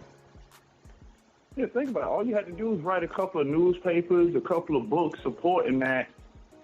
Oh, the class of people that you bringing in, they the reason. Man, come on, we see it here in the South. If you live in the South, you see it. They tell you real quick. They tell the poor white class, reason why y'all don't have jobs, because these Negroes, they wasting up the resource and then they doing this and doing that. Then they tell the same Negro class, well, the reason why y'all don't have, because this poor white class making two classes that naturally got along with each other, hate and fight each other. Not everybody distracted, and everybody's a slave. Mm-hmm.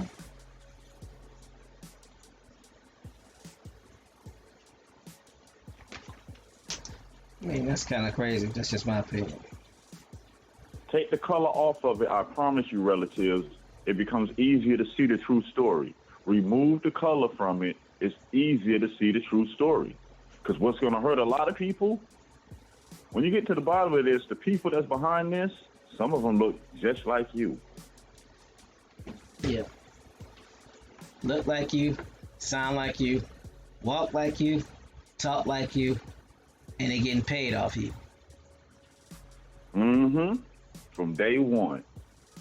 No outsider can go to a homeland and run it without the help of somebody from their homeland. Let's not be naive. It's facts.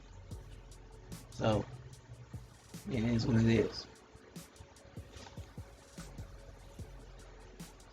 So where are we at? By 1912, 3 companies dominated the banana trade in Honduras. Samuel Zimene's Cayumel Fruit Company, Vaccaro Brothers and Company, and the United Fruit Company, all which tended to be vertically integrated, owning their own lands and railroad companies and ship lines such as United's Great White Fleet. Through land subsidies granted to the railroads, they soon came to control vast tracts of the best land along the Caribbean coast. Coastal cities such as La Ceiba, Tela, and Trujillo, and towns further inland such as El Progreso and La Lima became virtual company towns. They could not have done this without inside help. Think about it. The person that they put in place had to know the people, right? How's that any different than today? Right. Then it goes on to read, for the next 20 years, the U.S. government was involved in quelling Central American disputes, insurrections, and revolutions, whether supported by neighboring governments or by United States companies, as part of the so-called Banana Wars. All around the Caribbean, Honduras saw the insurrection of American troops in 1903, 1907, 1911, 1912, 1919, 1924, 1925, and for instance, 1917, the Cayumel Fruit Company. Here, What's up? If American troops are heavily in these places, late 1800s, 1900s, how did cocaine ever become a problem? It's a great question. Yeah. We know how it became a problem. Because they're not talking bananas here.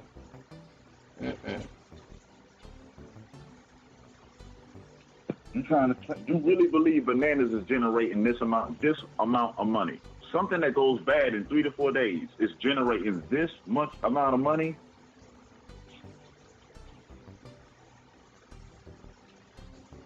It says for and instance, why would you have to send Jamaicans or Zamaicans from their island to Honduras?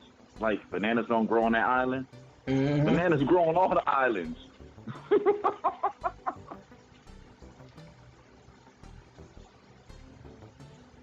That's facts.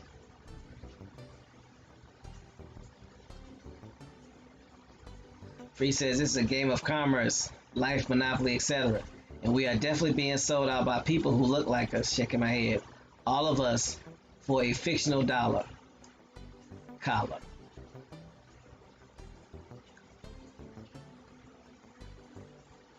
I don't know what to tell y'all. But I hope y'all wake up and realize that some of the people on these channels ain't for you. They're trying to get paid by you. That's all I got to say about that. And that their job is to be here to distract you. That is their job. Because we're not the same people.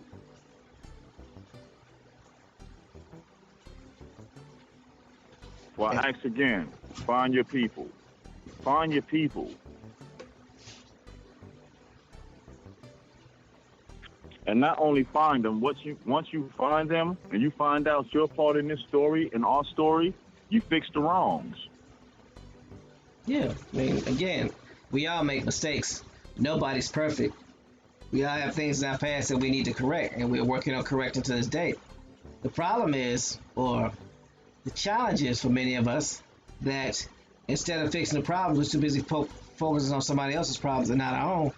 And we're not fixing our problem, we're just making it worse. If you're doing something you ain't got no business, stop it. Period, point blank in discussion. And if somebody calls you on it, fix it. Don't get mad. Atone and move on. And for those of you who know these people are scamming and doing things they ain't got no business, and you're still associated with them and not having them fix it, you're worse than the person doing it. I'll repeat that. If you know people are scamming and you're still associating with them and not correcting them, you're worse than the people doing it. Why? Because you know better and you still let them do it and you still hanging with them. So the question is going to be, why would you hang around a scammer who's hurting your own people unless you don't care? Because if you cared, you would either do something about it, correct them, or stay away from them. But instead, you stay with them and let them do it and then be like, well, I get along with everybody. Go ahead, Bounce. Because sometimes the people that they hurting, just because they dark skinned, that don't mean that that's their people. That's a good point. Good point. For those of you who don't know, when it comes to genealogists and it comes to tribes, and which I always thought was funny, majority of the genealogists can tell you based off of your last name where your people come from. Based off your current last name, they can tell you where you come from. They want to know if you're willing to do the work to go back 4 to 10 generations to do the work to be worth sharing that information with you. So you know what's funny? Go ahead, Bones. Go ahead. You said that is that descending from Indios, being Indios, the American Indian, we have paperwork that ties us back to our tribal members. It's kind of funny, ain't there? But not one person showed you not one piece of paper that ties you back to a tribe or a house in Africa.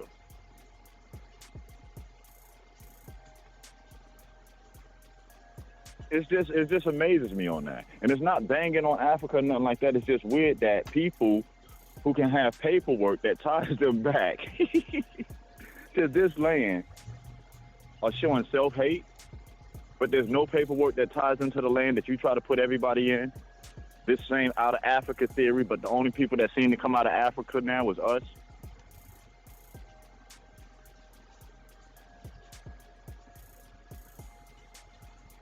Ugh. That's all I can say. He said,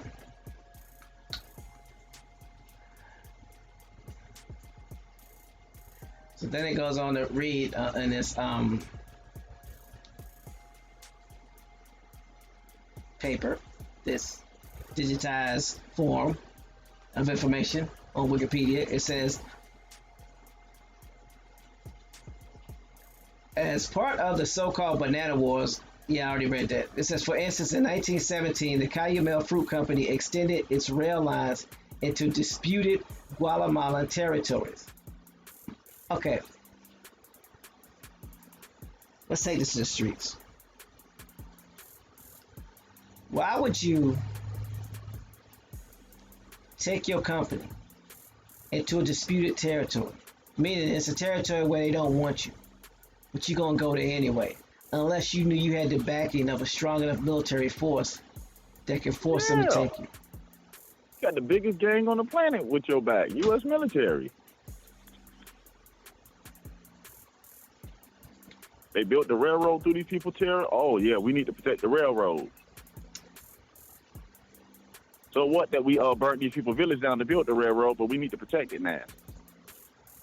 Protecting interests.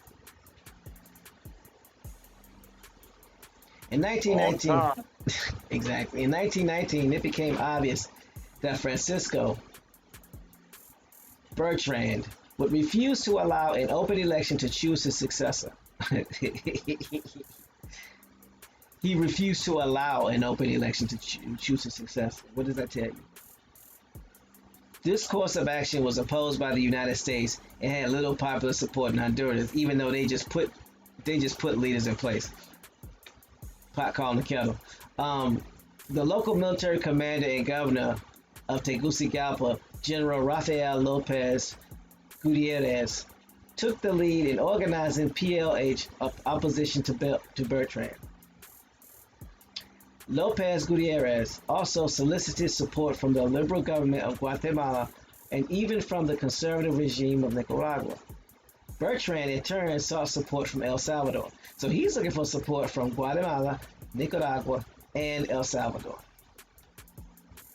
He was determined to avoid an international conflict. The United States government, after some hesitation, offered to mediate the dispute, hinting to the Honduran president that if he refused that offer, open invitation might follow. The United States landed U.S. Marines on September 11, 1919. Bertrand promptly resigned and left the country. The United States ambassador helped install an interim government headed by Francisco Belgrano, who promised to hold free elections. So stop.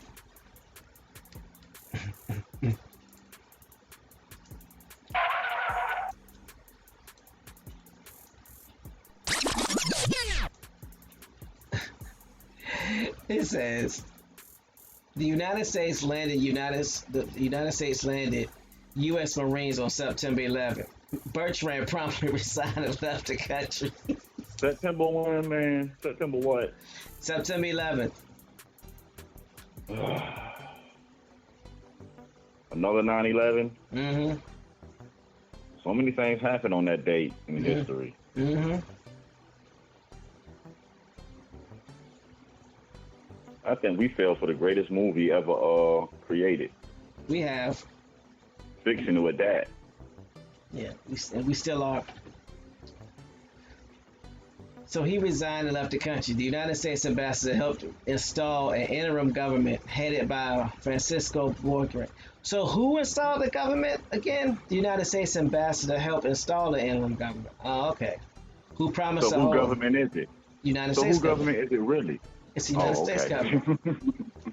General Lopez Gutierrez, who now controlled the military, made it clear that he was determined to be the next president. Hold on. And what year was this again, TMH? 1919. 1919. You see what they're doing. So how long have they really had control over this stuff? Since the late 1800s.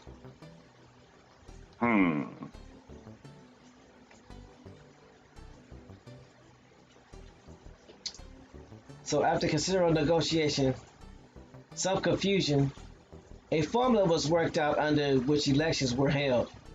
Lopez Gutierrez won easily in a manipulated election. In October 1920, he assumed presidency. So wait. Were they gerrymandering districts to make sure they keep they get the votes? I'm just saying. Said he easily won a manipulated election. Well, if he manipulated it, yeah, he should easily win. Well, when you head of the military, it's kind of hard for you to lose. They tell you who you're gonna vote for, or else. Then it says, during Belgrano's brief time in office, he had agreed to a United States proposal to invite United States financial advisor to Honduras. Arthur N. Young of the Department of State was selected for his task and began work in Honduras in August 1920, continuing in August 1921. While there, Young compiled extensive data and made numerous recommendations, even persuading the Honduras to hire the New York police lieutenant to reorganize their police forces. Really? Young's investigations clearly demonstrated the desperate need for major financial reforms in Honduras, whose always precarious budgetary situation was considerably worsened by the renewal of revolutionary activities. So let me get this straight. There was nobody in all of Honduras who had the skill to organize a police force. So basically, before the United States, before these companies started coming in the late 1800s, Nicaragua was just lawless. Is that what I'm to believe? Pay attention to the narratives. Let them tell it. But it's so lawless though. But they banking off bananas, but it's lawless.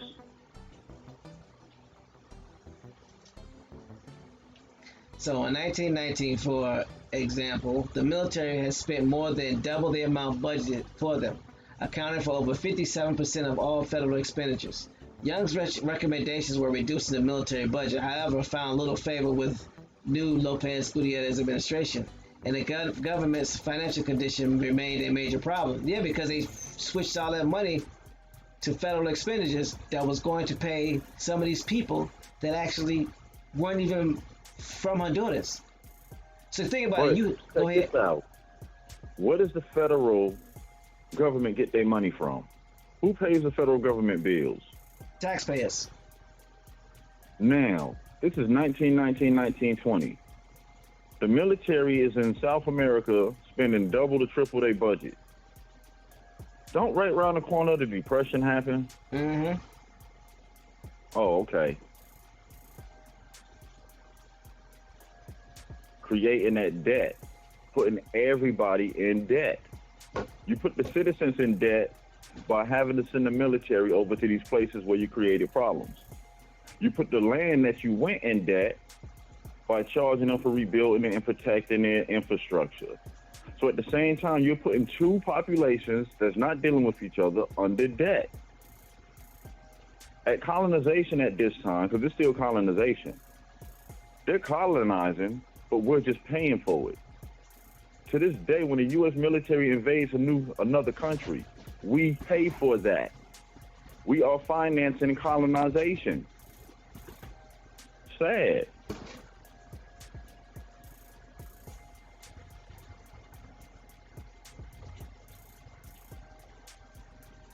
Then it says, if anything, continued uprisings against the government and the threat of renewed Central American conflict made the situation even worse.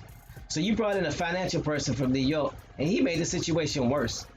So then it goes on to read, from 1919 to 1924, the Honduran government expended 7.2 million beyond the amount covered by the regular budget for military operations. 7.2 million beyond the budget. 1924, like I said, Depression coming. You can see why you have to have a created depression. You 7 million over the budget in Honduras alone. Remember, Honduras is not the only thing that's going on in 1919, 1920. I mean, you got World War I. You got different fights going on in South America. Where's the finances coming from this? Notice how the bankers are popping up in all these foreign countries. Setting up financial institutions, later on becoming world banks.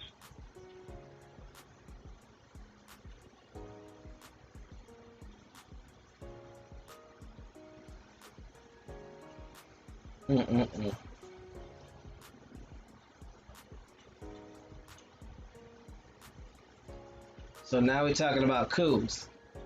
From 1920 to 1923, 17 uprisings or attempted coups in Honduras contributed to the growing United States concerns over political instability in Central America, which, by the way, they created.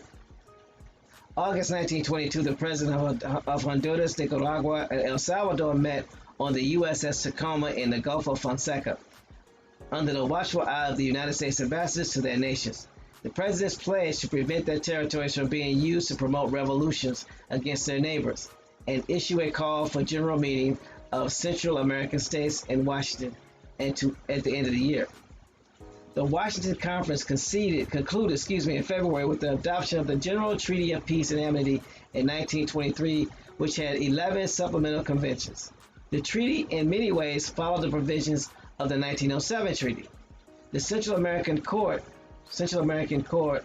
was reorganized, reducing the influence of the various governments over its membership. The clauses providing for withholding recognition of revolutionary governments was expanded to preclude recognition of any revolutionary leader, his relatives, or anyone who had been in power 6 months before or after such an uprising, unless the individual's claim to power had been ratified by free elections. The governments renewed their pledges to refrain from aiding revolutionary movements against their neighbors and to seek peaceful resolutions for all outstanding disputes. So the only thing that the government did was came in and made it easier for them to get these revolutionaries before they can get started. So if you had any past affiliations with any revolutionary, you or your family members, then they were just going to basically imprison you. Basically, what it gave them the ability to do, it gave the U.S. government the ability to pick the next leader. Because anybody that was coming up, gathering the people that was against your ideology, you can always label them a rebel. And that's what they did. Because, every now and then people had the ability to change, to use their voice and speak. And this was the problem that they learned dealing with our ancestors, that if you don't place your own people in there, eventually the people will rise again. Look at all the Indian wars. By the time you get to this time, they kind of learned from their mistakes and they adjusted their program. So now they know, okay, we're going to create the problem like they always did, but this time we're going to use one of our own. Not having a half, not a mix. No, we're going to have one of our own sit in there and set it up.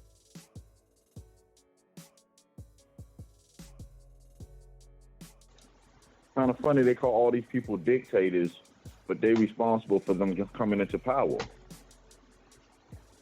Yeah, because all those people are trying to do is keep that type of corporate greed from spreading to their continent or to their state.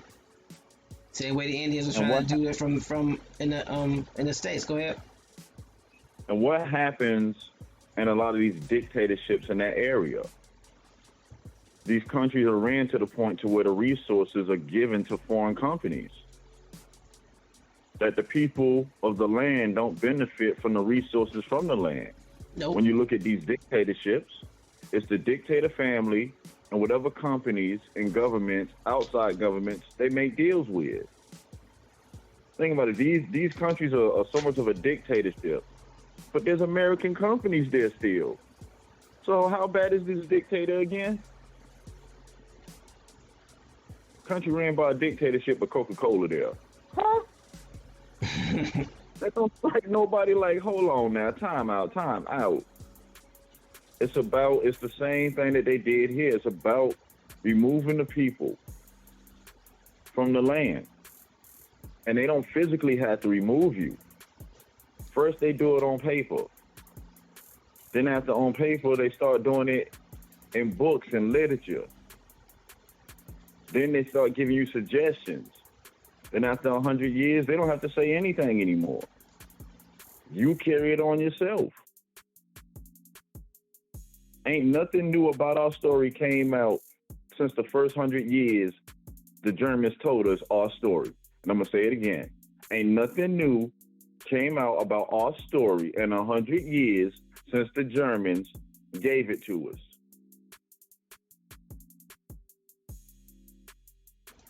Come on now.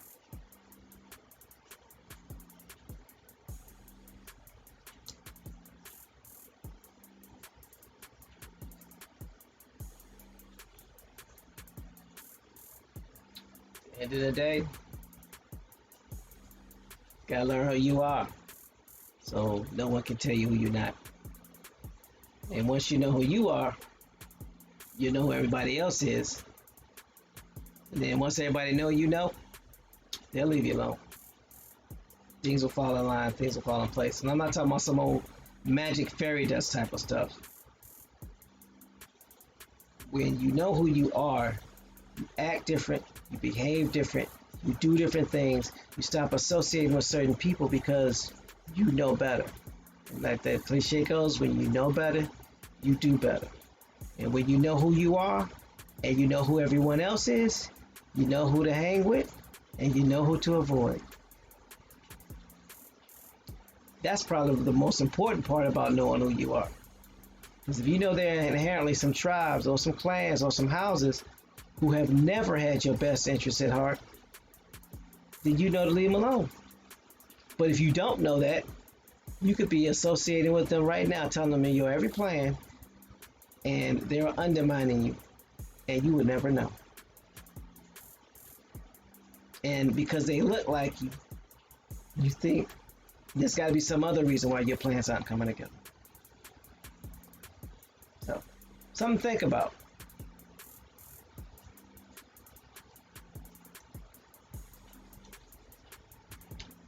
So then it goes on to talk about, let's see where we at.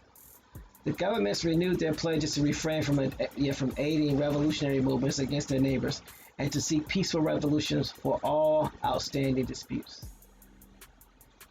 Then it says the supplemental conventions covered everything from promotion of agriculture to arraignment limitation. One which remained unratified provided for free trade among all of the states except Costa Rica. The arms limitation agreement set a ceiling on the size of each nation's military forces. Stop. Mm-hmm. And who creating these rules and regulations again? The arms limitation agreement set a ceiling on the size of each nation's military forces. 2,500 men in case of Honduras, and included a United States-sponsored pledge to seek foreign assistance in establishing more professional armed forces. U.S. troops in Central America.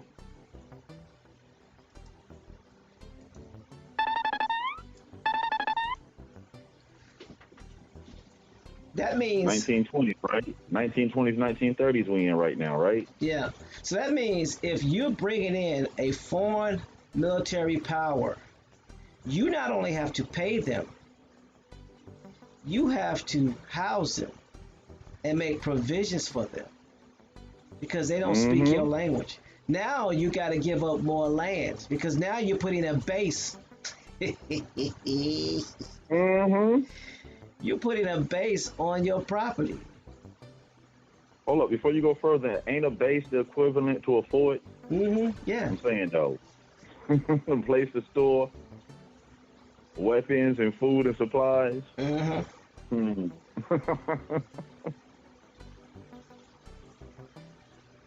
Terminology changed, the game didn't. All around the world, the same song. This is what they've done in almost every place where they have a military base. Colonization. So hold up. So could this move to Ghana? To set up a fort, a base, because once you get these people over here, that this natural population don't want over there. See, relatives, this is where and why this is important. Anytime you bring an outside foreign class into a natural class, what naturally happens? Come on, man. You have conflict. Civil war. Because you have two classes fighting for resources. The class that been there their whole life, they like, hold on, this my land. Why I gotta get half of what's mine? You coming in like, hold on though. I came here to build something, so I'm gonna need this. You're being used to help colonize. What's the last place being colonized right now? Think about it. They're just now colonizing Africa, or the place called Africa. Do not let them fool you. China is over there now colonizing it. What? There's one place in there they teach Mandarin now. They got two national languages. Mandarin is one of them. It's colonization. Please shake off your masters. Shake off that spell. Stop being the tools to your own destruction. So here's a plan. Here's what I see. Whenever there is destabilization of finances, the United States government comes in with their banks to stabilize it, and then they need their military to protect what they've stabilized. Mm-hmm. And then, because what happens at first, they bring in outsiders to help with the economy. Bring all of your Americans to Ghana. There's lots here to do. There's lots of work. Now all of a sudden there's a bank situation, right? Isn't there a bank situation in Ghana? Yep, there's a run on the bank. Destabilizing it. Don't that sound like what happened in Honduras? Yep. So think about this. You got Americans that are there who got families here. Mm-hmm. So they're pleading to the government to go do something because they can't. The people that are there that are there to help can't do anything. So United States government to the rescue. It won't be long before the United States government have banks over there, if they don't already have them, stabilizing Ghana. Come on, Steve Harvey over there. Oh, it's going down. Listen, it's going down 2020, y'all. It is going down. It's primed and set and ready. Bruh, thank you. Thank you. Listen, why do y'all think, relatives, y'all hear me out. Let me break this down real quick, please. Why do y'all think they're having debates for the election? The black agenda has not been brought up yet. Why? Because that's going to be it. That's going to be the emotional trigger. That's it.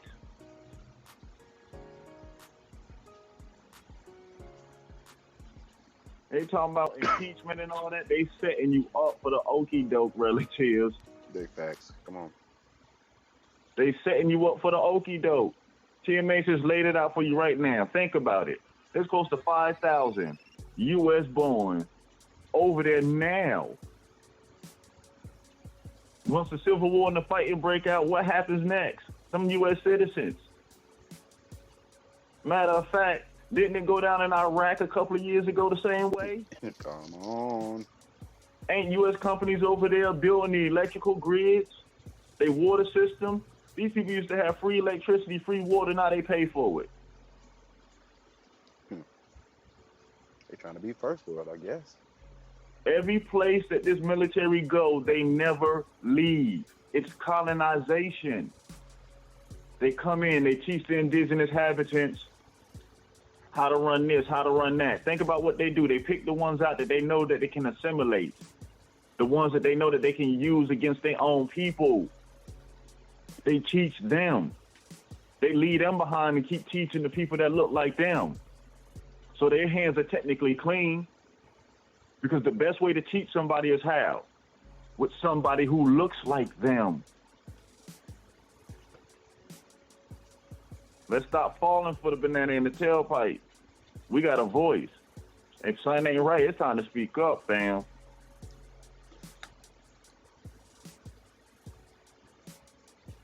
We're not gonna fall for the banana in the tailpipe. And at the end of the day, we got to realize what's going on, because as the government gets more involved with what's going on in Ghana, and there are many quote unquote mislabeled, some not, African Americans going over there. What do you think is going to happen? And we've already said this. What do you think is going to happen when the impeachment doesn't work? ADOS goes to Europeans. What do you think that's going to do for people here? It's going to send them over the edge. Can you imagine what would happen if ADOS goes to descendants of Germans and Irish? Because think about it, everybody. Like it's set up to do? Yeah. Like it's really set up to do? Because people claiming African American or black, Negro's not an option now. You can claim whatever other nationality you want. Because think about it. Even if you're African, you have a name. That's why we tell everyone the best you can do is find out who you are. If you're African American, you tie back to a nation. Well, if you're a real African, you tie back to a nation that ties back to a house. Know who you are. Even to the African, don't fall for the okie doke. Nope. Because at the end of the day, you tie back to a person. It doesn't matter where your mother country is. If we all know who we are, then the game works on no one. Again, if everybody knows who they are, then the lie can't work on no one. Facts. Man. It's that simple. That's why hate never gets you across the line. Because in the end, it's going to take us to get everybody else to see the clear picture. Everybody needs to know who they are. That's why we are Indios. This is what we must remember. It is our job to use our voice to wake them up. Everybody needs to know who they are. That's how we break this system. That's how we spark the change.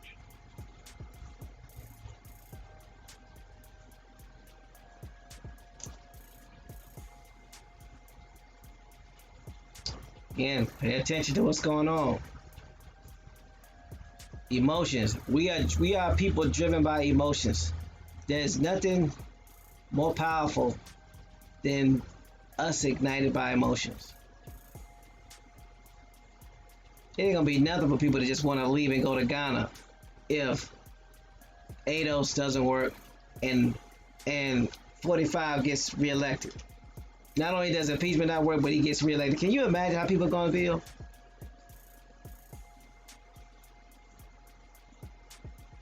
Doodle Fisher says, don't come up in here talking about you tie yourself back to Great Ape either.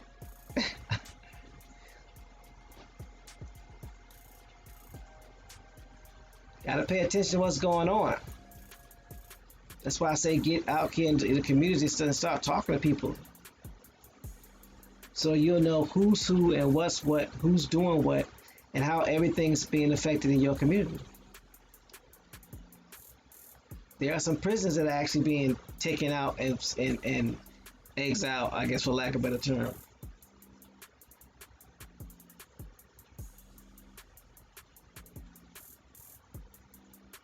Dude Division says, let them leave. More PIH coast for Indians.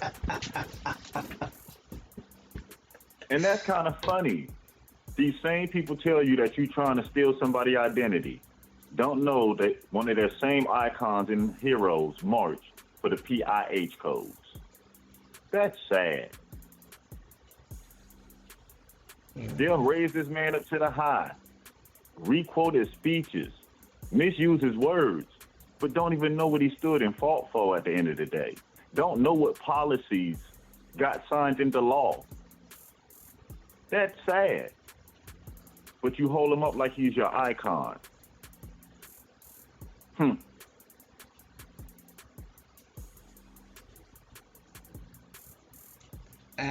They hold him up like he's an icon because they saying I can, and they are Afri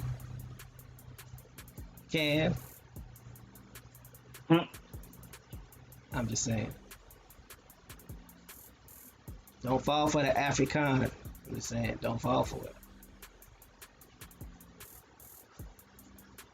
Don't let them Afrikaners jip you into thinking you from Africa. Now, if you are, great, but you know, do your genealogy. Same. And it ain't even about the culture vulture aspect of things. It's just about finding out who you are and just moving from there. That's all it is. That's all. Find out who you are. Find out who your people are. Doing your genealogy. Walk back through that door that your ancestors got drug out of. Walk back through that door that your ancestors either walked out of. Walk back in that door that your ancestors got kicked out of. The door is wide open. Wide open. They gotta leave it open. They can't close it because if they close it, then they can't get in it.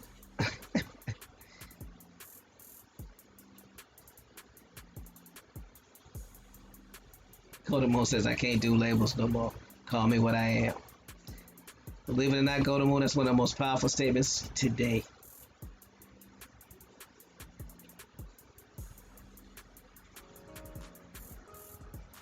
So,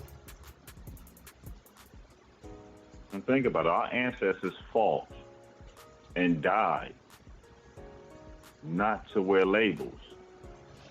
And we fight and die to wear labels.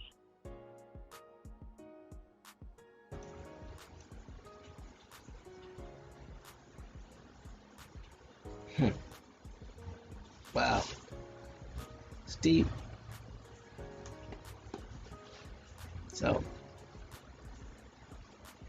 is there anything that we want to touch on before we let these people get out of here and give our salutations? Anything anybody else want to add? Bones, no sellout. No, that. Oh, go ahead, no sell out. No, that's all I wanted to add. Yeah, I mean, by now, from what we uncovered, people should start seeing the pieces, and this is just Honduras. You should start being able to see the pattern of this is just the same thing over and over. And then when you look at when it's happening, you see how recent it really is, that this is not ancient history. The 1900s ain't that long ago when it comes to time. That's a blink of an eye.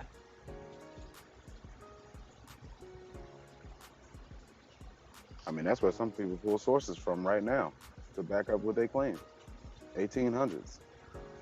That's not that long ago. Some of us are in our genealogy that deep in the 1800s. Yep. Not that far back. Not that far back at all. You made it. Yep.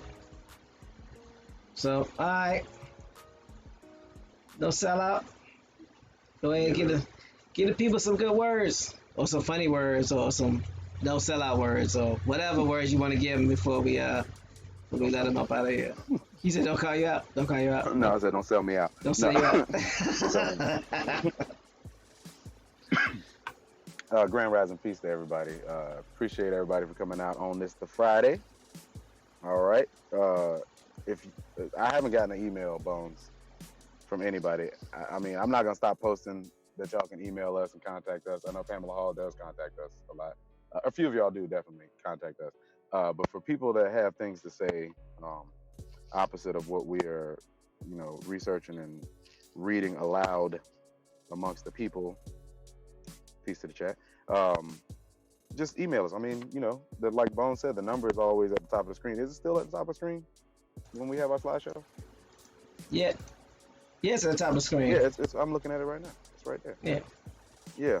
You were the only person who ever called. But no, appreciate everybody for coming out today. And yeah, see y'all tomorrow's Rising. All right. I want to say again, thank you. Much appreciated to the new subscribers. You spent your time anywhere, but you chose to spend with us, and hopefully we're able to benefit you with this information. Hopefully it gets you closer to knowing who you are and you understand why we do what we do, because it's all about genealogy. We're not concerned about what your genealogy leads to. Okay? We're just here to help you. Whether you're trying to find your American Indian lineage, your African lineage, your Irish, German, whatever lineage is that you're trying to find, we're here to help. At the end of the day, once everybody knows everybody, then can't nobody lie to anybody. Hopefully that helps. So, thank you to new subscribers. To silent majority, always much appreciated. That's where our numbers come from, So we know y'all out there. We know y'all listening. We know y'all doing big things. We hope to hear from you one day. If nothing more to say that, hey, this information didn't help, and this is why, you post the source. Again, all feedback is good feedback. So thank you for being there. Thank you for showing up, and thank you for being a contribution to your communities, your tribes, your houses, your relatives, and your families. And to the best, smartest, most, our chat is funny. Y'all probably like the most funniest chat that I've been on or been a part of. So appreciate y'all. Appreciate all y'all do. Appreciate y'all keeping us on our toes and not letting us say something without proof. We definitely appreciate that. Continue that. One of these days y'all gonna name yourself. I don't know when, but for right now, I don't want to give y'all no pet name, so I'm hesitant. But thanks to y'all. Thanks for all y'all do. Don't do that. Don't do it, please. Don't do it. And to the panel, man, and to Tigris Assembly crew, y'all make what I do worth it. Appreciate y'all. Love y'all for it. Again, again, it's all about helping you do your genealogy, helping you find out who your people are, and so you can help find out who everybody else is and help them find out who they are. So with that, Bones H. McCoy, I relinquish the mic. It's on you, bro. All right, appreciate it. I'd like to thank the panel and everything that they do. Like I said, this is like a very fun ride here. I'm telling y'all, and look forward to it every riser. I'd like to thank the chat, the ones that's active every day, that make it worthwhile to be consistent with this. I'd like to thank the ones that's just listening, that's taking the information in their own time and researching it and applying it to how it benefits them in their life. And on that, let's remember, just like how we got duped in this story, there's so many others that don't look like us that's also duped in this story. And instead of arguing and fighting with the world, the best thing that we can do is light the way for people to find out who they are. Because again, through genealogy, through tracing of your lineage and your family, it'll bring a lot more clarity to this foolishness that got the world in the state that it's in. The more and more I have been with the relatives and my brothers and sisters on this panel and the members of Autonomous Assembly, I come more to realize and understand why the world looks towards us, the Indios. Because it is our emotion. It is our voice. We just allow other people to dictate how we use our talents. We can use our gifts to make the whole world dance, make the whole world cry. We can use our ability to put some of the most negative images of our people ever in history. Why not for once? Just once. We decide how our voices are used, and we use it as that beacon, as that reminder of what can happen when a people know who they are. What can happen when we get back on code and show that Indios is still here. And on that note, it's always an honor to be here with the panel in the chat. Everyone have a very, very, very blissful day. And until the next Rising Show, peace. Peace, y'all.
Warning, warning, warning. Hard hats, pickaxe, shovels, boots required.